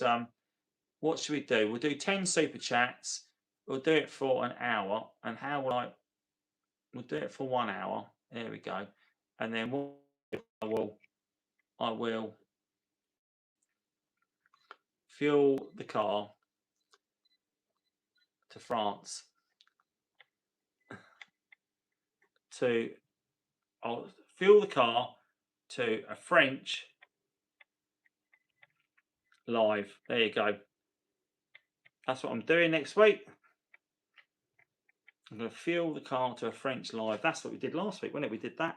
We'll put it up. There we go. So we stick it up there. We'll create a goal. If we can we do that? We'll do a French. I'm going to do a French live anyway, really, but we don't have to worry about that. I'll stick that goal up as well. So if you want to contribute to this week's goal, there you go. Hit the bullseye. There you go. It's an option to do it and support me. What have we got going on then? Let's have a little look. It's hanging down. It appears one side is loose. Okay. Richard, how you doing, Richard? How's life in Dublin? Hope you're well. Thanks for TT Meet. Yeah, it was great to have you along all the way from Ireland. And you flew over just for the meet, which is amazing. So you came without a TT. But I'm hoping next year we can get you here with your TT. That'd be amazing. Check the car in the garden for the climate control switch. Sure, it was there. Climate control switch in the garden. Oh, the center console. I'm sure it'll be there. I will check it. If there's any parts fitted that people want, then do let me know on that car. Who's just given me a little? Who's just done me a little? Knocky the knock. Thank you very much. Very kind of you to send me my first one of the 10 super thanks is tonight for fueling the car. Let's get that car to France. I fitted CB Auto Brembo kit last year from Megane RS3. They're 330s, and yes, agreed, much smoother than stock. Yeah, Phil, I think that's probably a good kit to have because you're keeping the disc size, aren't you, with that kit? And you're getting the benefit of having of more pots there to stock with. I did see that if you go too big on the discs and you go too many pots on the caliper, that it does lose that braking force because obviously the reservoir and the cylinder and the pressure in the system is only so much, and the more of the calipers you've got to move and more of the pistons you've got to move in the calipers, the less of an effect it has. So you do get to a situation where you can go too big on a caliper and it won't have the effect unless you upgrade the rest of the system. Someone else has just sent me a super thanks. Who was that? Oh, Jeff Bedford's on. Thanks, Steve. Appreciate that, buddy. Thank you for that. Oh, and thank you, Bryn, as well. Thank you for your kind donation as well, buddy. That's very kind of you. Thank you. Jeff, evening, Andy, the gang. Finally signed in. What a ball ache. Oh, good to have you along. Did we get the goal last week? Claire, we did, and we did the live. It was on the post for the next day. I don't think you joined us on that live, unfortunately, but we're going to do it again. We did it, and we had all people on their cameras, all chatting, which was great fun last week. But I say I'll do another one of those when I get back from France. We won't do another fundraiser for it. We'll just do one. We'll do one night. I'll make sure it's a night that doesn't clash with this, obviously on a Monday night. I'll do it. It'll probably be a Thursday, I think. We'll probably do it on a Thursday. And the reason we'll do that is Monday night is live show here on the channel. Tuesday night is Bryn's TT News. So make sure you tune into that tomorrow night. I'm sure he's live tomorrow night. Bryn, you can confirm with me. I'm sure you'll be able to confirm. But I'm pretty sure you'll be live tomorrow night. Wednesday night is normally Fiesta Live. I don't think I'm going to be doing a Fiesta Live this week for two reasons. Well, three reasons. I'll give you three reasons why I'm not doing it this week. One, we're getting really poor turnout for it. I think people enjoy Monday nights because it's the TT. We're all a community and we enjoy in the car. I think people just enjoy the Fiesta videos to fix things because they're probably my highest ranked videos, but it's because people want to fix things rather than actually listen to me waffle on all night. Secondly, obviously, I need the time back because I am going to be getting the car ready for going to France. So I need to make sure I'm doing that. And the last reason that I'm not doing the Fiesta video this week is I'm actually away on business on Wednesday. So I'm going to be getting back quite late. So I don't want to put myself under any more pressure than I have to. So there'll be no Fiesta Live this week for those of you that watch the TT content. Because I know there's quite a few of you out there that have got Fiestas and TTs and they watch both. So, and we're not getting even a third of what we get on a Monday night of people watching. So if it's not working, then we change up, we do something different. So maybe we'll do our TT live on a Wednesday, the team's TT live. And what I'm going to do is for members to take part in that live, you will have to, or you have to be a member, obviously, to start and join the channel. But there'll be a member perk, and then you can join as a member. You can join the chat. The link to the teams will be in the members only posts. So if you click on the teams link, you'll be able to take yourself on, join in, and then we can see you all on camera. Well, we did think last week, Claire, you mentioned that. We thought you might be along with us last week. We didn't see you on there, but hopefully you'll be on the next one. Mrs. Jugs, thank you very much. Very kind of you to send me a donation as well. You do an awful lot for me and the channel, so thank you so much. Oh, the camera, no, I wasn't there. Right, yeah, no problem. Yeah, I'll be live. Great. Bryn will be live tomorrow night, people, so make sure you tune in for Bryn's video. Have yourself and Bryn. Thank you, Zenit P. Thank you very much, buddy, for that. Very kind of you for your donation. That's your first live tonight. So welcome along and thank you for your donation. Have yourself and Bryn got Springfest videos coming out. Steve Chesham, yes, I have got a video coming out. Have I even started editing it yet? No, I haven't. So, Bryn, if you could get yours out before me, absolutely please do so. It's probably going to be when I get back from France now, Steve. So it's going to be a bit delayed. I'm really sorry for that. I've just had so much on. It's just been so busy here for the last week. I literally got Springfest done, and then of course I was away in Sheffield all weekend playing ice hockey in the UK Masters last weekend. Skateboarding around as well. People might notice, Brennan, I know you notice I've been skateboarding and standing on top of lions as well. There's all sorts of things you do in Sheffield on a night out. Amazing, but yeah, good fun that was. And we've got lots of great memories to bring back from the weekend. Some of them a little bit hazy, but I will be I know if you're still on, Simon, of course, I will be seeing you on Saturday. I think it's June the 28th on that Sunday off in 4 o'clock face off at Milton Keynes Ice Bowl. So if you want to come and watch a bit of cup level ice hockey that afternoon, I will be there in action that day as well. And then, of course, we'll be going for some dinner in the evening. So if you want to come along and join us for some dinner and catch up about TTs, we will be in Milton Keynes on the 28th of June. Paul Cliff, Ford stands for fix or repair daily. Yes, it does. Ed Tim Mine's not. There you go. Bryn's got his underway. Yeah, look forward to seeing there. Will be good. How did you get on the ice hockey? Yeah, I did. I mentioned earlier on. So we, my team, we've finished top of our group on Saturday. It's done in like a round robin on a Saturday. We play 5 other teams. We won 3, we drew 2. We finished top of the group. So we went into the big group on the Sunday. They play for the cup or the plate. So the bottom 6 teams play for the plate. The top 6 teams play for the cup. And we only won 1 game on the Sunday. We had an injury in the first game where we lost the player for the tournament, and we also had an ejection in the first game from a fight. So we lost one of our players from fighting as well, which was justified because the guy headbutted him. You don't headbutt people in ice hockey, and it put us in a bit of a bad spot for the rest of the tournament. But is what it is. These things happen in that sport, and we won our last game against a team called Cleveland Comets, who normally win the tournament every year. So to beat Cleveland's first time I've ever beaten Cleveland, which was amazing. But we lost to our friends down the road in Chelmsford. We lost to the Don Valley Vikings. We lost to as well, which are the local boys in the tournament. We lost to the Coventry Snipers, and we lost to, who was that team we lost to? I think the Cambridge Narwhals as well. But they tend to be all Latvians and East Europeans who are amazing at ice hockey and make us Brits look a bit bad. But hey ho, it is what it is. Yeah, unlucky. We did get our backsides handed to us on the Sunday. Just a little under 3 weeks now until, oh yeah, that's something I want to talk about tonight. So guys, on the 27th of June, Saturday the 27th of June at 8:30 a.m, we will be holding a TT meet at the Castle Pub in Great Leys in Essex. Now that's organised by Jeff. It's in the comments tonight. So Jeff is organiser of some great TT events around the Essex area. There's a great meeting on a Thursday night normally in Southend, which is amazing to go to. But he's organising one on the 27th of June, 8:30 a.m. at the Castle Inn Pub in Great Leys. If you, Jeff, you want to put the postcode to it in the chat, then people can have that as well. Been to the Castle Inn a few times for TT meets, and it is fantastic. Now, I'm a little bit unsure what car takes that. Do I take the Roadster? Because don't forget, that's 2 days after I get back from France. Do I bring the Roadster to the event and then talk about my experiences of driving around France in it? Or do I bring the Papaya? Because the Papaya is a great car to take because it's a bit of a head turner, a bit like Jeff's Emily yellow car, and people want to talk to you about it.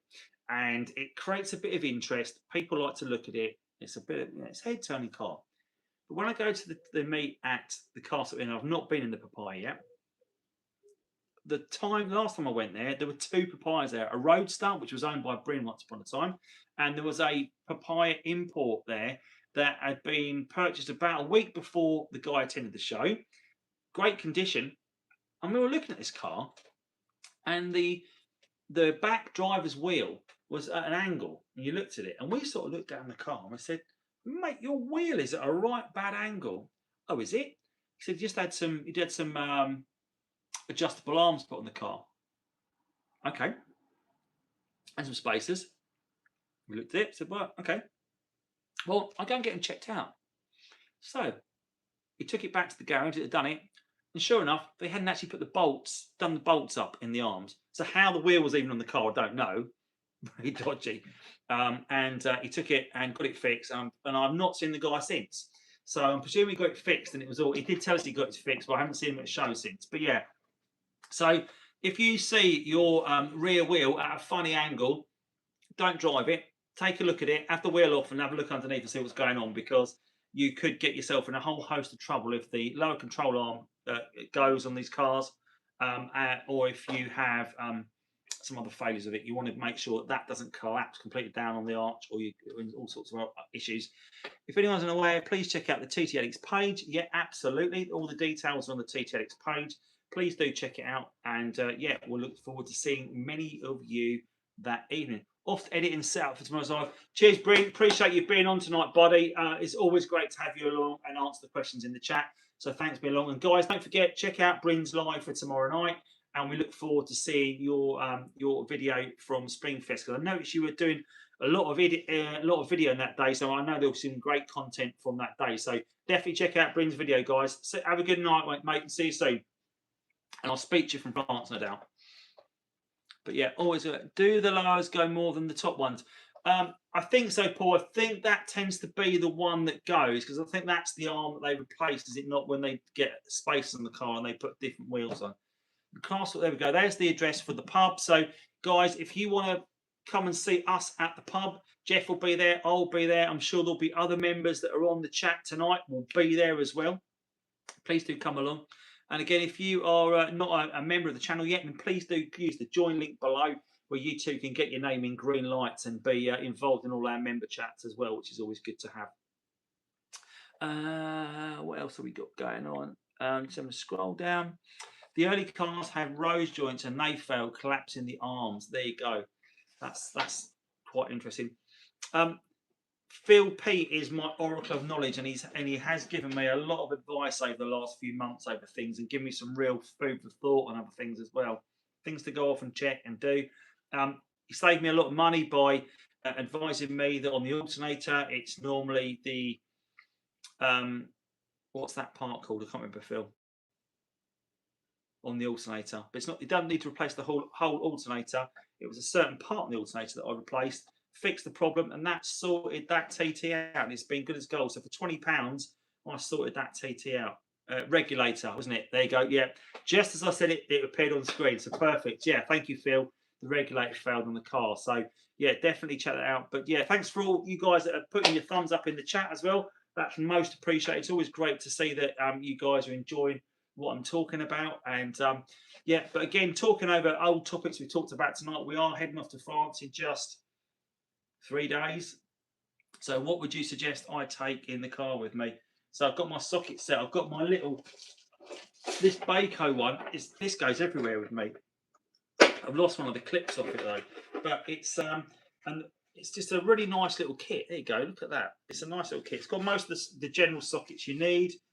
It's got all the little adapters on it. Obviously, it's not a torque wrench, and it's not got the power of a 1/2 inch. With it only being 3/8, it's not a 1/2 inch. So the sockets don't go up so big. I'm going to take with it my adapter, and I'm going to take my big socket wrench, and I'm going to take my big sockets as well, just so I've got a bit of extra capacity on it, in case I need to do anything. So I'm going to take that. I'm going to take my code reader. So I did. You might see I talked about it last week. So this is the Mukar one. So these, I'm going to do a full video on this. I think Chris has done a video on it as well, because he did it. He had one last year that he did a video on. They sent me one at the same time, but I didn't really use it. Chris did a great video on it, so I thought there's no point doing a video if it's already out there. Because these companies, what they tend to do is they approach all the YouTubers at once, and they try and get us all to do things at the same time. But I've actually got 2 of them because they sent me one, didn't really use it. They went to power it up and it wouldn't work, so they sent me another one. Because there it is. So there you go. It doesn't work when it first arrived, but they did replace it. So, you know, fair dues to them. It's got a nice little stand on the back of it, so you can put it on the car and use it. It's got the actual plug-in adapter on that's magnetised to the back of it. It's quite good. It's quite an expensive code reader if you just want to read codes and clear codes. I think this is about 400 or 500 quid, this device. There's cheaper ways of doing it.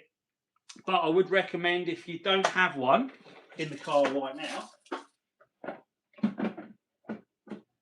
you pick up, it's the cheap code reader. These top on ones are brilliant as well. So obviously this was one of the, well, this wasn't the prize from the competition, but it was one of the same of, and they're £35. They read codes, they're allowed to work with your phone, they're just a great little gadget. So there you go, another competition. Yeah, I won't be giving that one away because I need to do a review of it first. But yeah, I talked about the dash cams I'm using. They haven't got the SD cards, which is a real pain, because I've done a video. So the dash cam, the dash cam I've got here is made by DD Pie, and Jeff has got the Z50 that we used in the video just a couple of weeks ago. So there's a video on review on that, and it's a great little camera, that one. And this is it classes it the next one up, but it's not, because all it is, it's got 3 separate cameras rather than 2 cameras. But it still records 3 things, Jeff's one. But I haven't got any SD cards in this one, which is a bit of a pain. So I'll be able to live stream, but I'm going to put some SD cards into it that I've got lying around, so at least I can record. Because what I'm going to do, when I'm driving through France next week, I am going to be obviously videoing from the GoPro, videoing on the phone. We'll be videoing all sorts of things. But of course, that dash cam footage will give us some real first-person views out of the window, which I'm looking forward to. Your battery won't charge. The regulator has brushes, and they wear similar to a washing machine. Is the cheapest part to replace. Yeah. Did someone ask about what the symptoms were? Steve Cowell. Yes. Yeah. There you go. So, Steve, if you are having problems with a failing alternator, one of the first things that you probably notice is on the dash you get the red battery light. So if you get the yellow battery light, that means there's low voltage normally, and it's just running a bit flat, I think, is probably the best way. There's a problem with the battery charging. But if you get the red battery light, that means there's not enough voltage being generated to the battery. Now, what you can do is you can use the secret menu on the air conditioning controls, and you go to 20C, on the controls, and that will tell you the output from the voltage from the battery. So it flicks around, you see it, the number flicks up and down. Now when your engine's running, it should be generating over 14 volts at that point. So the alternator, the battery's a 12-volt battery, but the alternator generates more, and it also puts out 14 volts. Oh, Bryn's doing a live stream, I think he's testing. But yeah, that if it's not generating 14 volts at the battery, then the alternator's not working. So you know that's a problem. Okay, so if you're getting 10, 11, 12 volt or just below 12 volts at the battery with your car running, you're not getting a working alternator. So there's a problem with the alternator. That's probably the best way to describe it. I'm getting intermittent battery light in red. Yeah, so Steve, I think your regulator or your alternator is failing. If it's the regulator and the alternator, you mean the worst system is overcharging. The battery will be very warm to touch and can explode. Andy, can you answer a big old TT question about a spinning bolt on the headlight near bumper? How do you fix? I need to know as well. Oh, I don't know. Have I missed a comment? I'm going to go back, guys. I apologise if I've missed a comment. I'm going to go back and see. Sorry, guys. They come in so quick, I have to keep my eye out. I'm going to go back where this spinning bolt question is. All right. Attempted. I found it. I found it, Claire. Also, I was attempting to remove my headlights, but the bolt that holds it to the front near the bumper just keeps spinning. Any tips on removing it? I would. Right. Let's have a little look. Let's take that off. I need to take it off anyway. So I'll take it off. Okay. Here we go. I'll bring you over here. So you've got to keep the headlight in place. I'll move that around like that. You've got this bolt here and this bolt. Do you know what I'm going to do? Because the comments are appearing right where I'm pointing. So what I'm going to do, I'm going to lower the camera down so you can see better. There we go. Now we can see. So you've got this bolt here and this bolt here. Yeah. So that's bolting through the car. Now what I would do, if you're telling me it's just spinning, then my point, a bit dodgy, but what you could probably do, and I'm just going to see if I can grab a tool. Have I got? Let's see if I can find one, guys, and we do it live. Is that the right size bit to start with? No, it's not. It's too small, and that one's too small as well. Okay, so what I was going to do, guys, I was going to look. I've got a tool. Is I would get these black tabs here, the tabs that break quite easy. When any impact, these tend to give way. And you probably remember we talked last week about these headlight repair kits, where essentially what these do is they actually bolt onto the back of the headlight there and replace this broken clip. Yeah, they bolt on like that. So what I would recommend you do is you need to put that bolt under a bit of pressure. So I would, if it's been spinning, I would try and get a plastic pry tool underneath that and put that bolt under as much pressure, upward pressure as you can, and then turn the bolt out. That's how I would do it. I'd lube it all up good and proper with some WD-40 as well, but put that under a bit of load, push up on that clip, so you're putting that bolt under pressure and try and turn it that way. That's where your best way of getting it off. That's just my thoughts on it. Might be wrong, but I might be right. What's your thoughts, guys, on that sort of with that explanation? Do you think that will probably help? Let me know what you think on that big old TT. That might help you out. Let me know, guys. Let me know what you think. You'll probably end up cutting the bolt off. Yeah, that bolt must be rusted or drilling it out. I think you could probably do that though, Phil. I think you could probably put the bolt, because what's happening, I think, is that the fixing that the bolt goes into is just spinning inside that cover. I'm just going to push that around. Sorry, guys. So I think that's probably your best way round. So just a bit of camera's having a right faff at the moment. Just going to turn it round.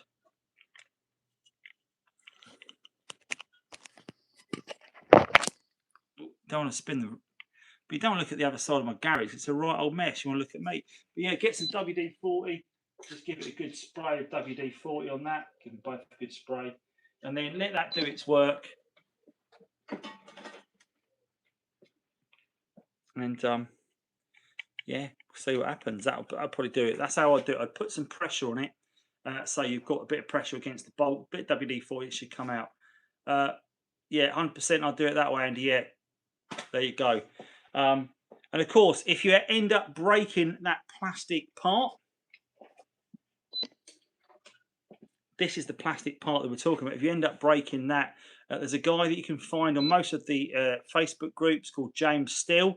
He's 3D printing these parts, and this is how you replace and fix that headlight. My gimbal's having a right old problem here. Just going to move that right up. Hopefully that'll do it. Yeah. So that part, it's got a little hole in the back of it, and what you do is you drill or you screw through the back of it and replace that whole part if it breaks. So don't fear if you do break the headlight, and I'll explain that here. Here's one I made earlier. There's a headlight bracket. There you go. So there's the fixing that you're bolting through, and there should be one here that's broken. He said it's broken off, and you can see down there. There's that little screw hole. And what I would do, because it's broken, I get this, I put it on there, and I bolt through from the other side. And look, hey presto, it's fixed. My headlights. So your headlight's not broken. Definitely worth doing. Ian James, hi Andy. I haven't had my I haven't ran my TT for over a year. I started up and there was some smoke from the rear of the engine. Do you think it's just burning oil off? Possibly. Could well be that. If it hasn't run for a year, it's going to be a lot of stuff on it. You know, it's going to be sitting around making a mess. I would, if it's been sitting for a year, I'll definitely do an oil change on it first, where you start running it with any sort of venom.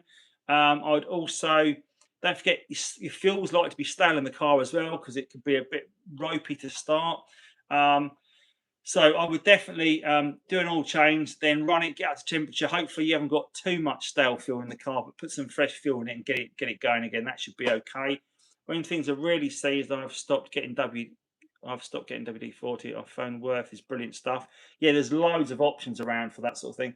Got to go, Andy. Cheers for tonight. Thank you, Phil. Always a pleasure to have you along, sir. Hope you catch up tomorrow on the catch up. Thanks everyone, buddy. Talk Nations, hi. How are you? I have a problem with my Audi TT Motor Quattro. My fuel gauge is not working. Okay, I'm just going back through the comments, guys. Is there a lot of comments I've missed? So just catching up on that Talk Nations question. Talk Nations, are you based in the UK? Because if you are, there's a really good guy based in, I think it's in Hemel Hempstead or Milton Keynes or somewhere. A guy called Sean Blenko. He's called Motive Electronics, is his business, and he replaces and fixes all clusters. So if you've got a cluster problem with your fuel gauge, that could be it. It could be a stepper motor that's gone there and it will fix it. Stephen, about time you came on. Stephen Harper, VW. Hello from the Stephen Harper VW film crew. The film crew are on. Where's Stephen Harper tonight then? If it's only the film crew's on, I imagine he's off spending his millions. I imagine you poor film crew guys are probably having to work all the hours and he's off spending the money. Tut on that, Stephen Harper. I will definitely do the oil change before run it again. Great. I'm in South Africa. Okay, so sending it back to the UK is going to be quite expensive. I would check that and see if you can do that. And then Nick Harley, thanks, Andy. We'll listen to the last part later. Night. Oh, thank you, Nick. Thanks for having you along, buddy. Could I replace the cluster with another one? They tend to have a link to, they have to be paired with the ECU. So you're going to have those recoded. You can get it recoded, but it will be a bit of work. And what was the name? Recluster again. Yeah, the name for the guy is Sean Blenko, and it's Motive Electronics. So you need to send that cluster. What you have to do, you have to remove the cluster. You send it off to Sean. Sean does the repair and sends it back to you. And I think the repair price, it can vary between about £75 and about £300, depending on the amount of work you have to have done and the gauges that get changed. Sometimes it's replacing all the stepper motors. Sometimes it's just doing the LCD panel. And it's, you know, but Sean is a really good guy. He knows it. If I was going to get anything fixed electronically on the car that I was having a problem with, it would go to Sean because he knows his stuff. He also repairs the cluster, the CCM modules in the Roadsters as well. So sitting behind the driver's seat is the CCM module. That gets damaged by water due to roofs leaking, stops a lot of your electronic components working, things like your windows, your door locks, your petrol release, fuel filler cap release, your rear boot release, your hood not working. Lots of those electronic things that fail is because of a CCM damage. And if there is damage, then obviously that is it's a bit terminal. But it will solve a lot of that if you need to get that fixed. You can years ago you used to have to just replace the whole CCM. Now you can send it to Sean and Sean can fix it. So there you go, Claire. That's the way forward. So, guys, I hope you're enjoying what you're watching tonight. I am I'm off to France in just 3 days. That's what I've got my little fundraiser on the screen for tonight with the little bullseye. So if you want to be got 4 out of 10 bullseyes. If we want to give a bullseye fuel donation, you're more than welcome to do so. So I'm going to be live from France next Monday. Don't forget. So even though I'm doing my lives every Monday, this is the 23rd week we've run it this year. We'll be live for 24th week next week from France, which I'm looking forward to sharing with you. Hopefully over maybe a glass of Vin Blanc or Vin Rouge, depending where I am, and sitting down. Maybe I might get a guest appearance from Romy on the screen. I very much doubt it, but she might come on and join us. Maybe she could tell us about the TT, tell her experiences of what her journey down has been like. And I do think, I think next Monday is the 16th, isn't it? So next Monday is my actual wedding anniversary. Do you think she'll allow me to do the actual broadcast? I didn't even think about that, but I will be doing it. So hopefully you'll join me on. Oh no, I think Tuesday might be the 16th actually. What's the date today? I think it's anyway. It was 16th. So if it's the 16th on Monday, then I might get told off. Can you answer the question about how you fix a visor hanging down at one side, please? I don't I say without seeing it. I would imagine if it's on a Roadster, I'm just going to come round to the car and have a look and see if I can see what it could be. I'm going to look in the car, hanging down on one side, because they do come out, obviously. They do clip out. It could be a broken clip there. They do tend to wear those clips, so it could be a worn clip. You might be able to replace the whole visor because they do screw in. So that could be a way around it. Zenith, cheers, Andy. Really enjoyed. Hopefully, catch you next week. Thank you, Zenith. Thank you for your first time on as a new member, and also for joining the channel and for your first live. So thank you so much for joining tonight. I look forward to having you along once again next week. And guys, have you thought the sound's really better tonight as well? Is the sound clearer? Let me know what you think about that as well, because I am using my Rode mics now rather than the ones I normally use.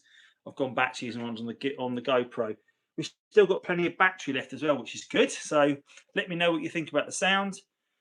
Are all the visors interchangeable on the TTs? I think they are, Claire, actually. I don't think they're a different part.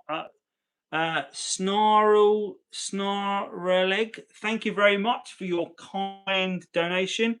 Monday's the 15th. Thank you, Andy. That means I'm not going to get in trouble and I can still do my broadcast. Thank you very much, sir, for that. Snare leg, isn't it? I just read it properly. Snare leg. Thank you for enjoyed your shared on your TT journey. Have fun in France. Thank you, Snare leg, and thank you for joining on tonight. Hopefully, you'll join us next Monday for the live broadcast from San Rafael. So, looking forward to that. And I will have my mics with me. I'm going to be doing so much filming next week.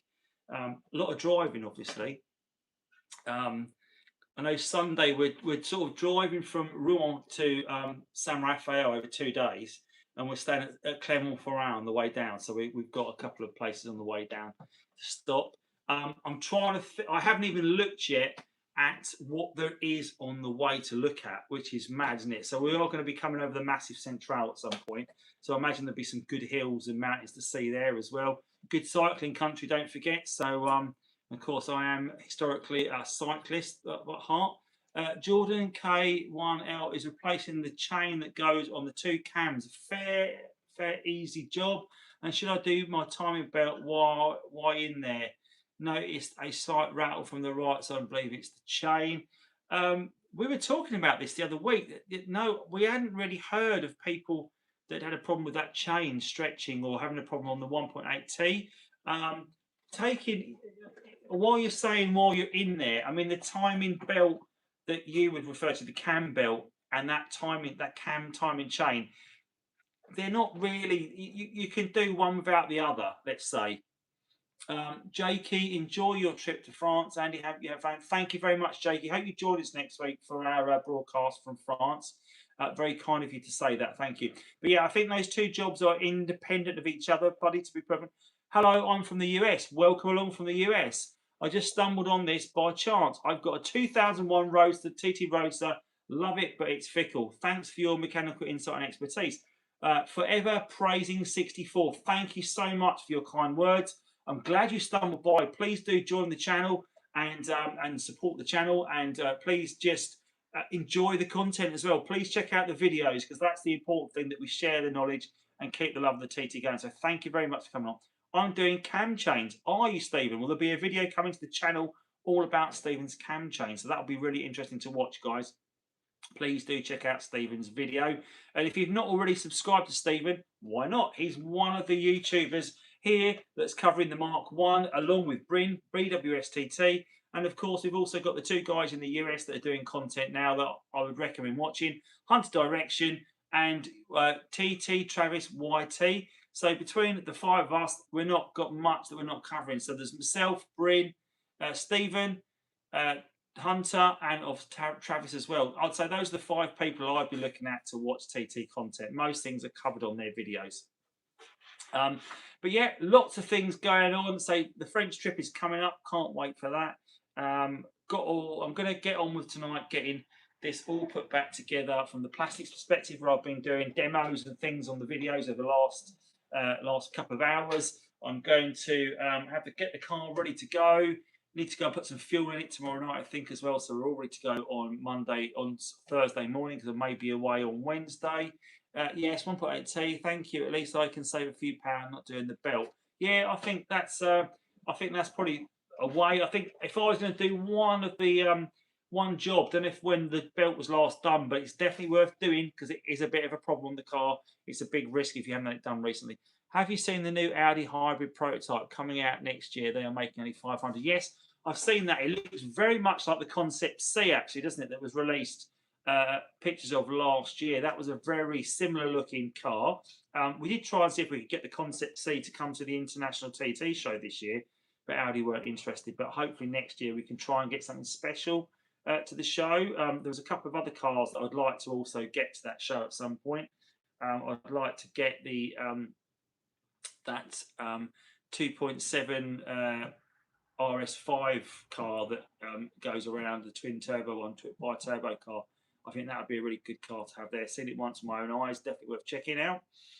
Guys, if you've not given it a thumbs up yet, please do give the video a thumbs up. It helps get this message shared out to more people, and we get the occasional people just drop in now and join in the chat and see what's going on in the Audi TT world, and we get to see new people join us for the first time that may be Audi owners that haven't yet seen us. So sharing it, get out there, share it on social media, let people know that this video is live. We've been live for 102 minutes now. That's not an hour and 2 minutes, that's 102 minutes. How long have we got left of the super thanks goal? We've got 24 minutes until we get to fuel the French car.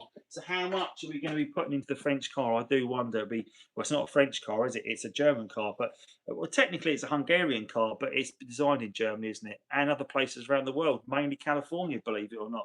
But that's another story. And if you haven't checked out that story, guys, about the history of the Audi TT Mark 1, the secret history of the Audi TT Mark 1, get over to my channel. Well, you're already here, but maybe open up another tab and search Secret History Audi TT Mark 1 and look for a picture of me going, or something like that. And that is the whole video and the history of this amazing car. So much information that people don't know about is in that video. Definitely worth checking it out and seeing the car that started this whole journey off, which is, of course, the Audi Avis that looks like an R8. Amazing looking car. I'm not seeing that with my own eyes, and I would like to see that at some point.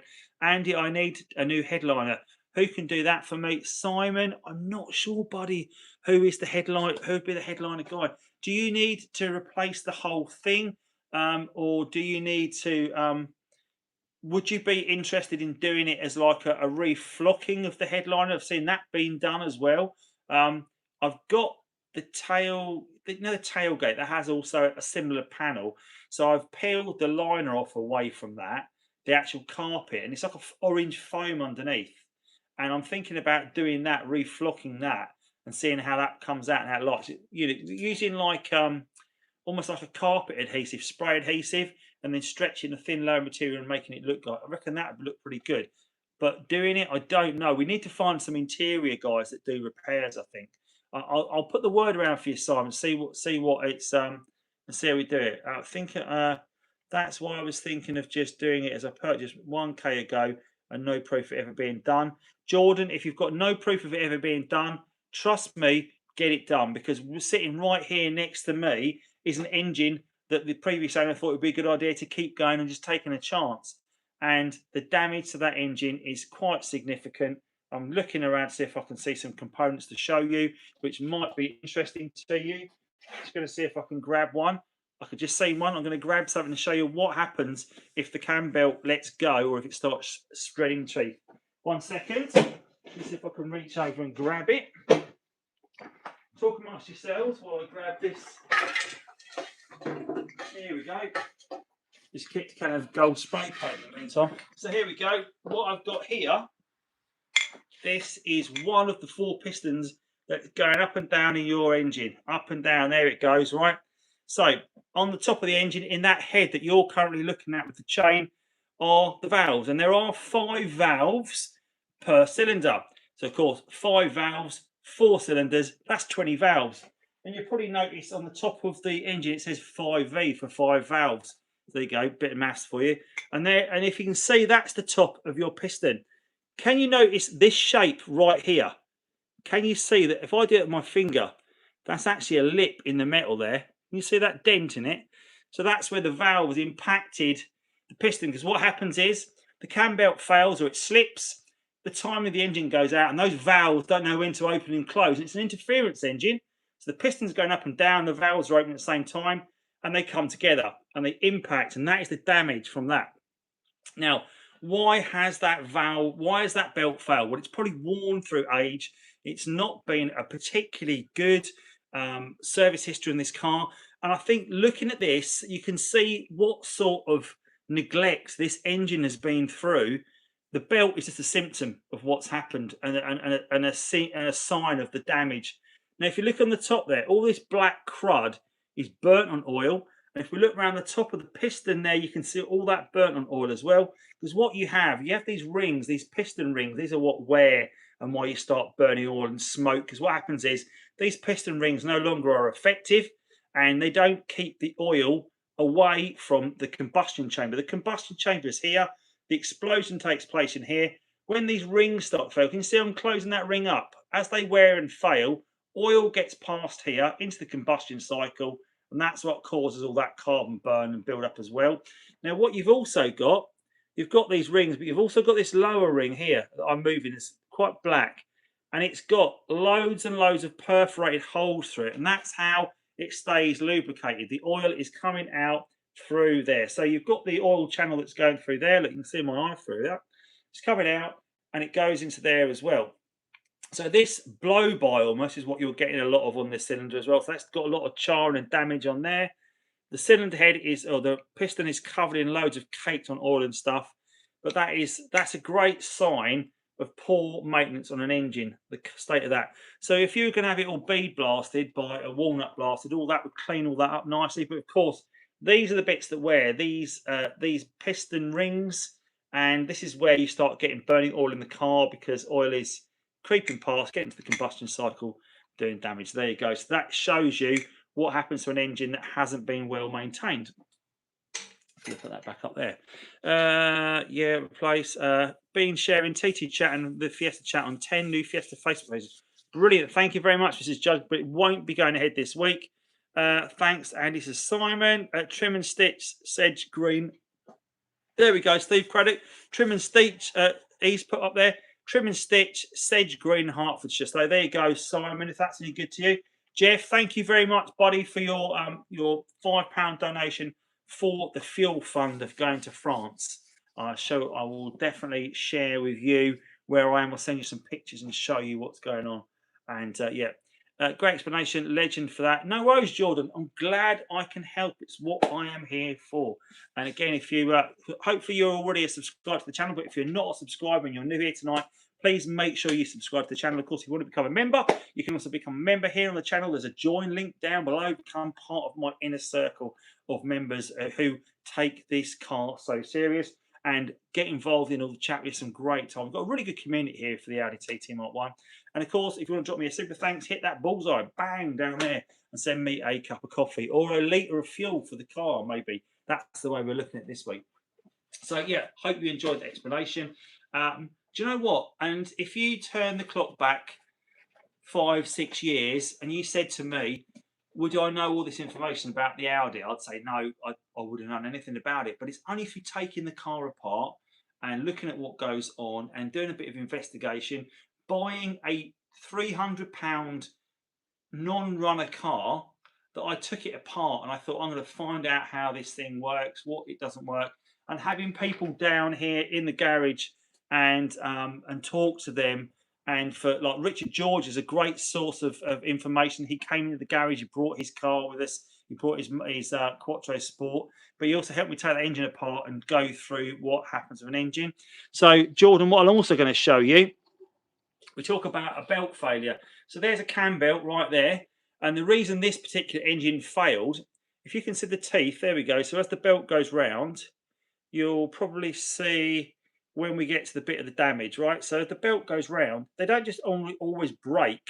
There's a great example. You can see there's a missing tooth right there. And we go back further. Now look, all the teeth are missing. That whole section of teeth from there to there are no teeth left on the belt. They've all been stripped. So of course, when they strip, that just goes, whoosh, it moves round, slips on the pulley and on the crank pulley, and that's what causes that to happen. That slipped, and that caused the engine to blow up essentially and go bang. Claire, what is a headliner? A headliner is not something that would affect you in a Roadster. The headliner is the inside layer of the roof that is like the padded material in a coupe. Obviously, we don't have a headliner in the Roadster because we've just got a Roadster roof. So that's the bit that Simon's talking about. Oh, Mrs. Jugs has already answered that question. Sorry, I didn't see you answer that. But yeah, so that is what we'll talk about when we have a headliner. 39 likes. Guys, is there anyone out there that hasn't given it a like yet? Please do give the video a like tonight so I know what you're watching and know you're enjoying what you're watching. But yeah, so just going back to that, Jordan, that is a bad moment for this engine when that belt went. There you go. Carl, thank you. That's very kind of you, buddy. Thank you for your donation as well. Absolutely. We've got 7 donations tonight. We've got 3 to go until we hit the magical 10 donations for fueling the car. But I will be doing a live next Monday anyway, guys, for you all, because I know how much you love listening to my voice on a Monday night.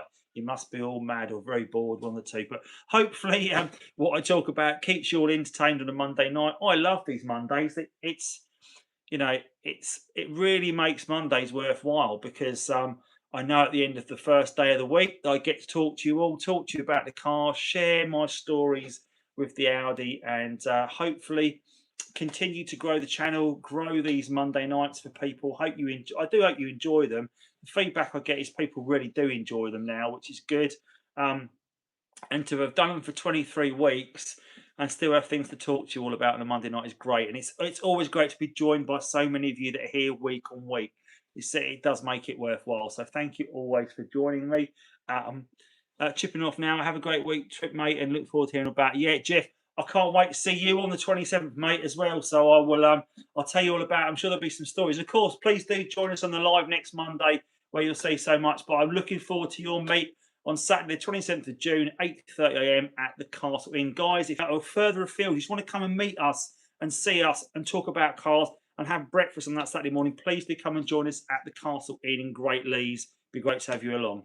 Thanks, guys. Have a great night, Jeff, and I'll speak to you soon, buddy. Is there anything I've missed in the comments, guys, as well? Because just conscious I did rattle through a few things. How much do you think it will cost? Which was that for Claire?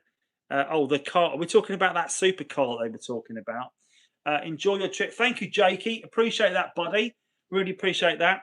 I can't wait to go on the trip. It's I've not been on holiday. Well, I've been on a few road trips, obviously, but we haven't been on an actual time away with things on our own without people for years since we were first together. So it's going to be amazing to go away, just the two of us, and spend some time. Although this weekend coming up, we've got all our family joining us in Rouen for the weekend as well. So we've got lots of good times ahead for this weekend. Lots going on. and of course the kids are coming as well, which would be great. But yeah, can't wait to just have a bit of downtime. Really, I've been so busy recently. I don't really get a chance to rest. I do the channel, obviously. I talk to you guys. I keep the car running. I play ice hockey. I used to ride my bike. Don't ride that anymore. I've still got a full-time job as well, separate to this. So there's a lot going on in my world. I don't really have time to sleep. Really, good job I don't need much sleep. But yeah, so I'll tell you what I should do. We should talk about one of the things you should always make sure you do when you're putting these plastic trims back as well is put them back in the right order, because what you have on the driver's side, you've got this little lip here and the actual coolant flap. If I put that down, what people do, they get a bit heavy-handed with the coolant flap, right?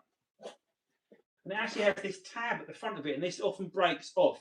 So what I would say is when you are putting that back, is you need to make sure it slots under there so it all fits together nicely and holds that all secure, so you haven't got bits flapping around. And also when you put this side back as well, be careful with these tabs at the end so that when you put it back on, you slot the two bits together. Let's lift it up like that. I do all this, put it back together before I actually attach the trim anywhere. So that's one way of doing that. You've also got the same thing for the battery cover as well. That also needs to fit under there like that. Then you can put your clips back in and it's all perfectly done. Who is that? Someone else has just sent me a Richard Stevenson. Thank you very much, buddy. Bon voyage. Thank you very much. Thank you. I will be having a great trip. What I've just got, so last thing I want to happen. This is the first car I've done the work myself. Like you say, you only learn by getting stuck in and having a go. I'll replace most of the basic stuff by watching you. Thank you very much. That makes it worthwhile for me, knowing that people are watching me and it's helping them as well. So I do get quite a few comments of people saying I've either saved them money or I'm able to fix things that they haven't been able to fix. Got a lot of good feedback actually about the keys. So the keys for the car, that people with the fobs, they couldn't get the keys to pair with the car. So that was quite a good bit of feedback we have over that. My Audi A4 B6 from 2003 doesn't start anymore. I need to change the crankshaft sensor. Yeah, they are a pig. So I've done that on both the Roadster and did it on the 3.2 V6, the old blue one. It is a bit of a pain of a job to do, but it's definitely worth doing. It has a lot of crazy symptoms that with either the car misfiring, the car refusing to start, the car stalling and not restarting, the car causing problems as it gets hot as well. That is another problem that the cars have. As they heat up, that crankshaft position sensor seems to cause more problems. So that's something worth pointing out on them. What have we got? Whaley, tomorrow, guys, if you have any advice. Bye. See you Monday. Thank you, Jakey. I wasn't sure, Whaley. I think I'll crankshaft shift position. Oh, right, tomorrow. Right, guys, yeah. So just been talking there, Whaley, about your crankshaft position sensor. One thing I would recommend on it when you're doing it is what they tend to have. Have I got one to show you? Bear with, I might have one on the shelf I can show you what I'm going to talk about. I might have thrown it away recently, but hopefully I haven't. I can show you one, he says. Or maybe, oh, that's not good. Maybe I have thrown it away now, which is a bit of a pain because I didn't want to show you that. So what the crankshaft, oh no, do you know what? Even better, I've got an engine sitting right next to me here that's got one on it that we can show you what it looks like. How cool is that? So what I'm going to do, I'm going to turn you around. So apologies for the messy garage, guys, before I show you this, but it is what it is. What have I got to show you? Right here. Here is the crankshaft. Oh, he turns around. Here's the crankshaft position sensor right here. And you can probably see it's held in place with one bolt. Is that one bolt at the top? Right there. Oh, the camera's just moved. So if we can do that, it's got one bolt at the top there. This is your crankshaft position sensor. So you remove that little bolt and it's got a little 8mm bolt or 7mm bolt on the top of it right here. So that's the way I would get it out if you can, because, oh, there we go. I can unscrew it by finger because I've obviously undone this before. I'm going to unscrew it and show you what's going on here, okay? So there's the little bolt. You see that? I think it's either 7 or 8mm. It's got an Allen key hole as well in the middle of it, but I would actually not use that because that ends up stripping. get an actual hex on that and get off 7mm or 8mm on that, undo it, and then you end up with this. He says, I'm going to turn you around. You end up looking like that. Can you see the hole there? You can see the shiny hole, and then you've got the crankshaft position sensor. When you get at this point, right, what you'll be able to do, you'll be able to rotate that in the hole. There you go. Can you see I'm rotating that? Hopefully you can see I'm rotating that. But what it's not doing, it's not coming out, right? That's the pain. So what you need to do, you need to rotate it round until you can get something under this metal, well, not metal pot, but the actual body of that, and prise it away from the block.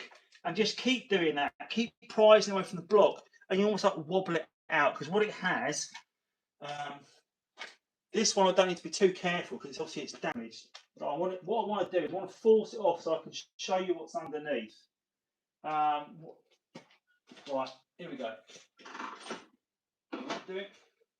Right, I wouldn't recommend using a chisel to do it on yours, but this is just to force this off, right? So I'm going to force it. I'm going to try and get it loose. He says. And you can see how much. Oh, there you go. We got it out. Okay, we've got it out. So that's what you've got to do. You've got to wiggle it, and keep forcing it, and then it pops out. Because what it has, can you see that little washer, the orange washer? It's like an O-ring, and that O-ring is a seal, and it causes like almost like a vacuum that you can't get it out. So anyway, I'm going to turn this around and we'll have a look at the crankshaft position sensor now. Wasn't expecting to do that job tonight, to be honest, but there you go. At least I've now shown you what it looks like. So there we go. There is our crankshaft position sensor out, and it's like a little magnet that basically works on that. But it's this washer that essentially fails, and it keeps it sort of sucked in. So there's the little hole. So it has this bolt on it.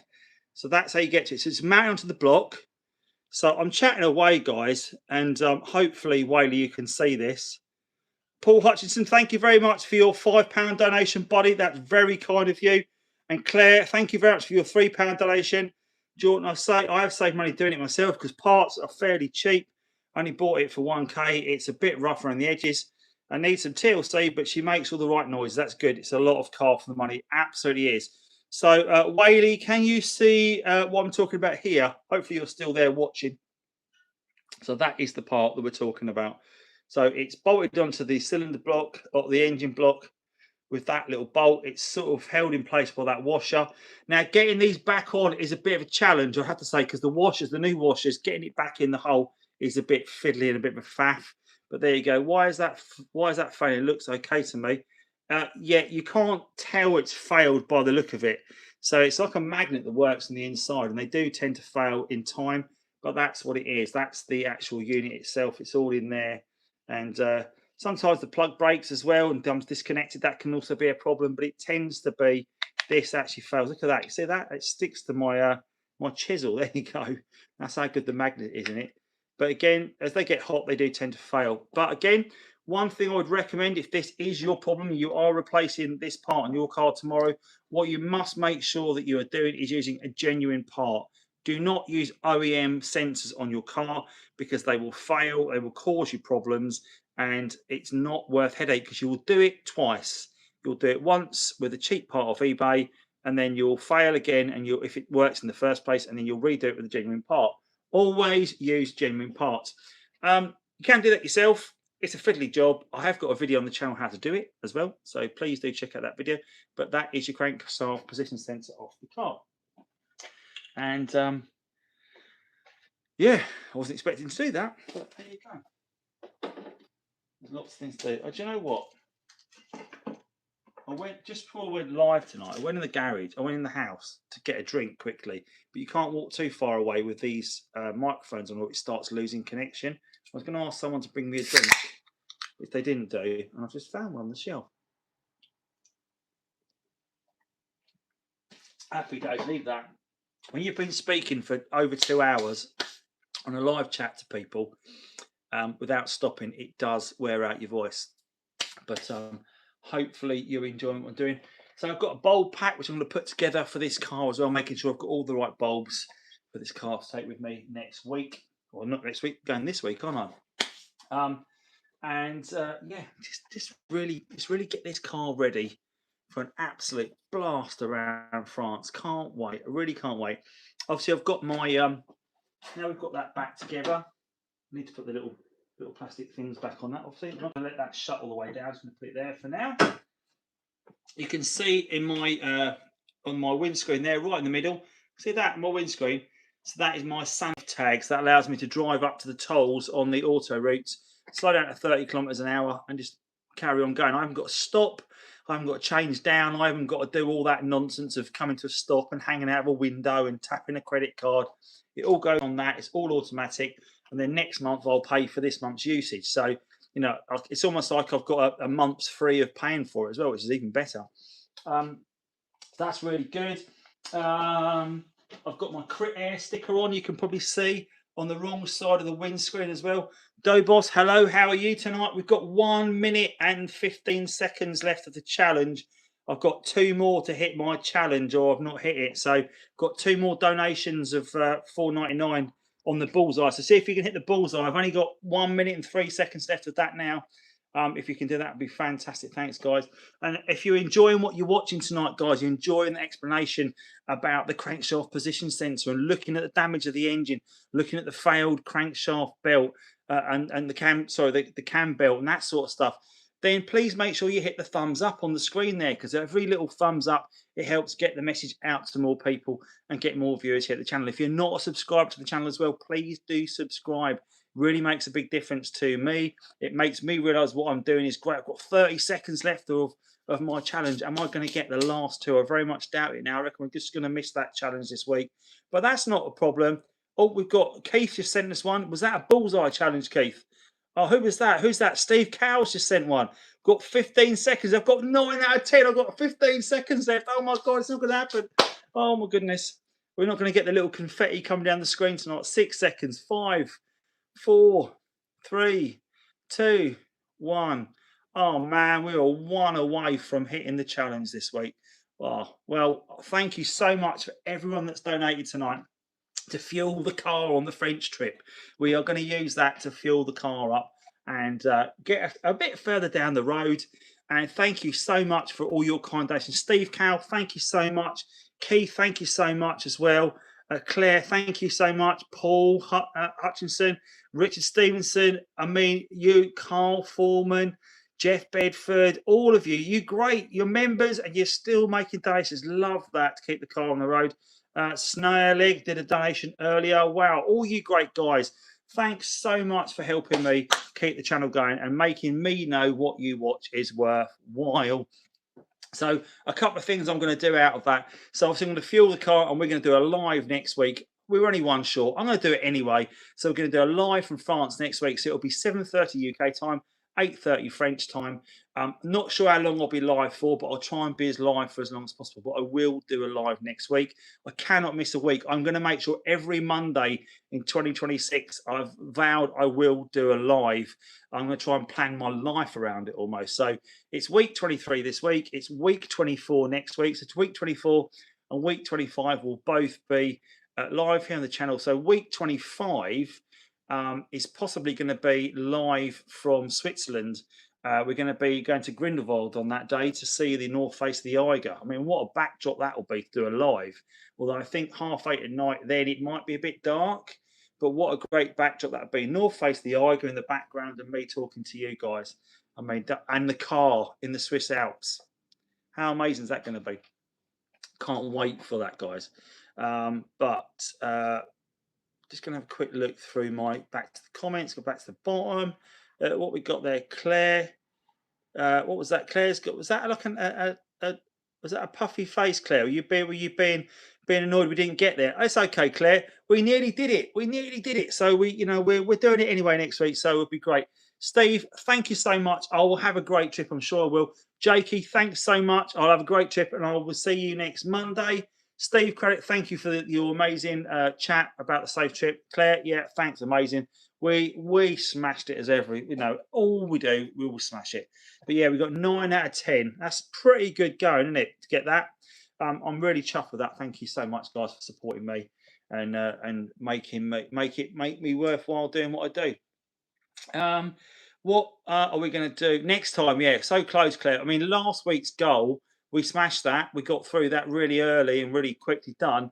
And that goal will be was to do a live broadcast, which we did with an interactive Teams call. Did that last Tuesday. I appreciate you missed that, but I'll make sure we can do another one so we can include you, Claire, because it's so great to talk to you every week. And we don't get you on, but we'll get you on next week, or when I get back, we'll definitely do a live, and we'll get you on with all the other members as well. And we'll have a great members chat. So don't worry about that. Have any of you got any challenges at the moment with regards to MOT problems, MOT failures? Have you got any issues that you're trying to overcome? I don't know if there are. Have you got things that you're worried about from an MOT perspective? Maybe there's things you want to ask, things you should check before having an MOT. There's a lot of simple things and checks you can do before taking your car down there that will help you and make sure you get your car in tip-top condition. One thing I'd always recommend you do is you walk around the car and you make sure all the lights work, all the bulbs work. That's quite a common failure. Also, make sure, that sounds a bit like Sean Connery, make sure that all your fluids are topped up in the car. So make sure you've got plenty of washer fluid, because if your washers don't work or your wipers, that's also a failure. And talking of wipers, make sure your your wiper blades are all intact and good, and don't smear the windscreen. That's another quick failure. A lot of the things that you think about an MOT might be quite simple stuff, that gets missed. So just make sure all your lights work. Make sure that you make sure your brakes are solid as well. Make sure you're getting a good response on that. The things you won't know about is you might not know about like your bushes on your car, like your various suspension components, because you can't get underneath, have a look. But if you've got any unusual noises and knocks coming from the car, that could be a symptom that they could fail it. Things they tend to fail on that you don't do easily are things like CV boots. So if you've got split gaiters, you can do it yourself. I've got a video on the channel how to do so. But if you're not competent with a set of spanners and don't want to do it, go take it to the garage. But it's worth the simple stuff, the stuff they often fail you on, that just think, why have you done that? Check the depth of your tyres. That's another great one. Tyre depth has got to be at the limit. You can buy a cheap gauge for about £2 or £3 off Amazon that you can check all the depth for your tyres. Well, I think it's got to be 3 mil, isn't it? If I remember rightly. Check the depth of your tyres. Make sure they're all legal to drive as well. Right, what have we got? So, Carl, I'm off now. I speak soon. Yeah, absolutely, Carl. Thank you so much for being on tonight and chatting. Always great to have you along. And I'll see you when I get back. Yeah, I have a minor leak of exhaust gas on advisory. How do I find where the leak is? That one, exhaust gas, might need to go into the garage to have a look at where it's leaking from. A lot of people lose it around the turbo manifold as well. That's a common place to lose a bit of exhaust gas. And it's a bit of a pain to do, but you can do it yourself. But yeah, exhaust leaks throughout the exhaust system. It could be a hole in the back box, simple as that. I tried to get on that, but computer says no. No worries, buddy. 1.6, is that the depth? Thanks, Steve. Appreciate you for telling me the depth of that. In a drive shaft boot, I'll watch your video. I'll watch your first video. Rear subframe starting to look iffy. Rear springs, shocks and drop links just done. Radiator replaced a few weeks ago. Cool, yeah, snare leak. So in a drive shaft boot, video on that. Check my video out on that. It's definitely worth doing. But I'd also say nowadays, I've got mixed reports about them, about J&R drive shafts. As I've replaced the drive shaft on this car with J&R drive shaft. Okay, hopefully it holds together for 2,000 miles. It's going to be going around France soon. But I've done the whole drive shaft. So what you can do, there's 6 bolts that hold the the inner end of the drive shaft to the transmission. And they are one-use bolts as well, so you have to buy them from TPS or someone like that, or Audi, and you can just replace the bolts. So unbolt those 6 bolts. You've got to take the whole drive shaft off. So the way you do it is you undo the hub bolt, the hub nut, and you take the ball joint out as well of the hub. Drop the arm down, pull the hub away, and the drive shaft will drop out. The splines will drop out, and then you can remove that whole ball joint. Drive shaft. Once you undo those 6 bolts to hold it to the transmission, put a new one in, bolt it up, Bob's your uncle, and off you go again. You can take it out and take the boot off, check the bearings, re-grease the bearings, put a new boot on. It's a messy job, but if you want to do it the cleaner way of doing it, it's better to replace the drive shaft. But OEM drive shafts that are in good condition are worth keeping hold of rather than aftermarket ones. But it's what it is. I've heard different reports over these aftermarket drive shafts. They do different things, but you know what it is. But yeah. So that's my thoughts on the MOT. Here's a subframe bush. So there you go. There's a subframe bush off an Audi TT Mark 1. So that comes out of the front subframe, I think, that one. I know these are the front subframe. That's a lie. These are the front subframe bushes. There you go. Pretty perished, looking pretty nasty. And that was off the rear subframe, I think, that one. But I've got all sorts of things. Do you know what? The weeks when I'm doing a show and I'm talking about jobs to do, and I go looking for a pickup pipe, and then I talk about it and I can't find one. It's on the shelf right next to me. So I'm going to talk about this quickly as well tonight. A job I talk about very frequently, and something for a new Audi TT Mark 100 should always do. Check the history of the cam belt change. Last done 5 years, 70,000 miles. If you've not done it in that time, get it done because it will go. This one is your turbo. It's nothing to do with turbo. This is your oil pickup pipe, and this sits in the sump. And where this works is this sits in the oil. It sucks up the oil through there, sends up this pipe to your oil pump and round the engine. This often gets filled full of crud. So if you can look in there, you can see those like little bits in that gauze. It's like a gauze, and these get blocked. And what happens? This gets blocked, can't suck up oil anymore, and it doesn't send it all around the engine. So what happens is the engine starts throwing an engine or all pressure light on the dash, saying that you've got low oil pressure. And you think, well, why is that? Because I've checked the dipstick, and the dipstick is showing me the sump is full of oil. Well, yeah, the sump is full of oil because it's not going around your engine because this has become blocked. So people carry on driving it because they check the dipstick and it's all fine. And it might be worth you getting some Forte petrol to put in your tank. Yeah. Is that like Red X, like petrol cleaner? I've got some Red X on the shelf. I might take that. But on this, so this gets blocked. The oil that won't go around there. And then, of course, the engine gets started with oil. The engine seizes and goes bang. And people are, I don't know how that's happened because I've got plenty of oil in the engine. But again, yes, you have in the sump, but it's not going around the engine. Now, this is a kit you can buy from Cloud9 Customs. So Billy Cloud has these. For a kit, it has the O-ring and the whole lot for about £40–45.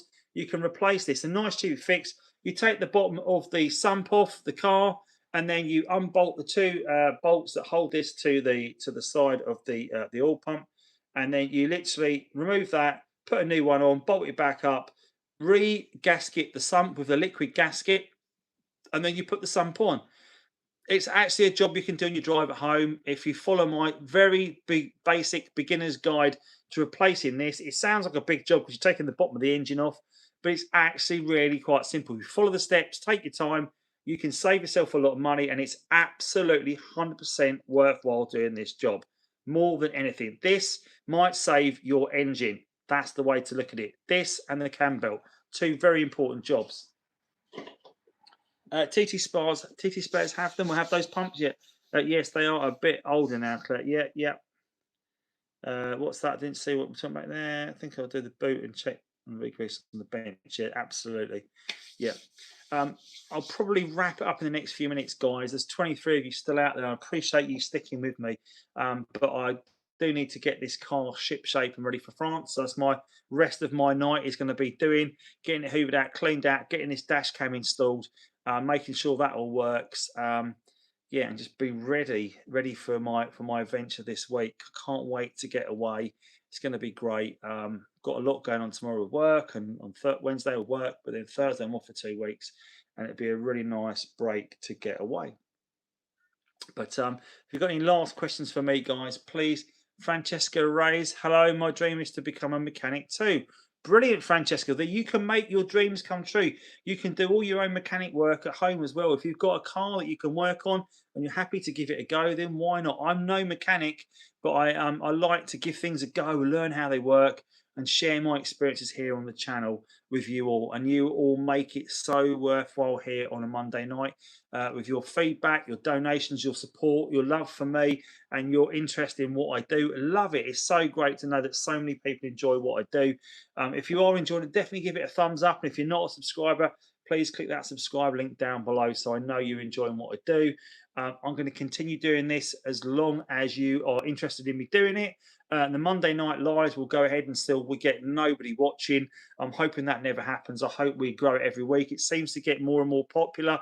People are enjoying it. People are definitely liking, sharing, subscribing, becoming members of the channel, which is what we need to keep this going. Obviously, we want to make this a self-sustaining thing that we can just keep on doing, and that's only possible for you guys. Bringing new tech to the show as well. Obviously, I didn't put it on tonight, but if I turn this on, is this going to work? Let's see if we can turn this on. Is it going to work tonight? Let's see if we can. There you go. There it is. I didn't have it on tonight, but I should have put it on. That's the face tracker. So the gimbal moves around and follows me and will follow me around the garage to make sure that you don't miss me moving around and missing the screen. I should have done that earlier. Why did I not do that earlier? But there you go. So that's the sort of tech that we're adding to the channel. So I can explain things and show you what I'm doing and move around, and it will follow me while we do it so that we can share with you what's going on with the car and we don't lose that. Bye, Andy. Enjoy it. Thank you, Jakey. So kind of you to be along tonight. Thank you for being here. I hope we welcome you back another week, and Francesca Reyes as well. I hope you come back another week as well. Always great to have people on. That will serve you well. Yeah, absolutely. Thank you, Steve. I will have a fantastic trip. Happy anniversary to us both. Thank you very much. I'll pass your well wishes on, Steve. I hope the cap is working out well. And in fact, I told a little bit of a fib, which I only found out. Didn't know I told this fib about this hat. I said they were the two last hats I had. Well, technically, they are the two last hats I had in the moleskin. And we were clearing out a wardrobe end of last week. And Romy found a black one of the hats. It's not as nice as the moleskin. It's one of the prototypes. But I found one. So I actually still have a hat myself. So I'm quite happy. And I will be taking it with me to France this week so I can share that hat around France. Once again, safe journey. See you when you get back. Thank you, Steve. Hopefully you'll see me next Monday on the live as well. Thank you, Claire, for your great comments and all your support, guys, all your donations. Thank you so much for doing that. We've got 3 more likes to get to 50 tonight. Can we do 3 more likes, anyone? Barry Higgins, new to your channel. Hi from Ireland. Welcome along, Barry. It's always great to have new members here on the channel and new supporters and subscribers. So welcome along, Barry. I'm glad you're enjoying it. If you are, then definitely hit the little like button up there so I know that you're enjoying it. Great to have you along. Any questions, drop them in the chat and we will see if we can help you. So we've been live for 141 minutes, so 2 hours and 21 minutes I've been live for. That's a long time to talk for, but I will be live next Monday all the way from France with the car in tow as well. Looking forward to it. Not sure how it's going to go. I'm sure it'll go well. Fingers crossed. Let's hope we've got some good Wi-Fi in France. 1 more like to get to 50. Can we do 50 likes? Hopefully we can. We're at 49 at the moment. Some great donations. And guys, I want to thank everyone that's donated to the channel tonight. It's been so great to see all your donations here on the channel and helping you support me. Really appreciate that. I want to thank every single person that's donated. It will all go towards keeping the car on the road while we're out there in France and to bring us all the new technology. We've got 50 likes. We've done it. Well done. Thanks, guys. We got to 50 likes. Hopefully, we keep sharing it. There are some more videos coming to the channel. If you've not checked out my boost pipes video from last week, please do so. And there are also some great videos coming about cars I've met and seen in the last few weeks. The Springfest video is not going to go live until we get back from France, unfortunately, because I'm not going to have time to edit it down. But I am looking forward to bringing that to you. Kenneth, welcome along. Not seeing you on tonight. First time I'm seeing you on tonight, but good to have you along. Finally sorted insurance back to the Roadster. Forgot how fun it is. You're brilliant, yeah. Who is from Ireland here? I think Barry Higgins is from Ireland. I think if Stephen Harper VW is still on, he is also from Ireland. He's a great YouTuber in Ireland. Definitely check him out if you don't already check him out. I'm going to open the bonnet now, get this plastic tray all back on, give it a clean up and do a load of last minute work on the car. But I want to thank you all once again for being on tonight. 51 likes now. Appreciate that, guys, for giving it an extra like. If you haven't liked it yet, then definitely give it a like. Thank you for your donations. Of course, you can always give a super thanks down below if you want to support what I'm doing as well and support the channel. But I'm probably going to wrap up there now for tonight. Massively appreciate all your support. Any questions, drop me an email if you want to get in touch with me, and I will try and answer all my emails as well. Don't always get a chance to respond to them, but I'll try and answer as many as I can straight away. I will answer all my comments on the channel. That's a lie. I try and answer all my emails. They do all come back. So it just takes me a while to respond sometimes, just the volume of them. But thank you all for your support. Thank you all for being here. And I will hope you have a safe and pleasant TT journey for the next week, and I'll catch you all next Monday night here on the channel for TT Live in France. So until then, au revoir.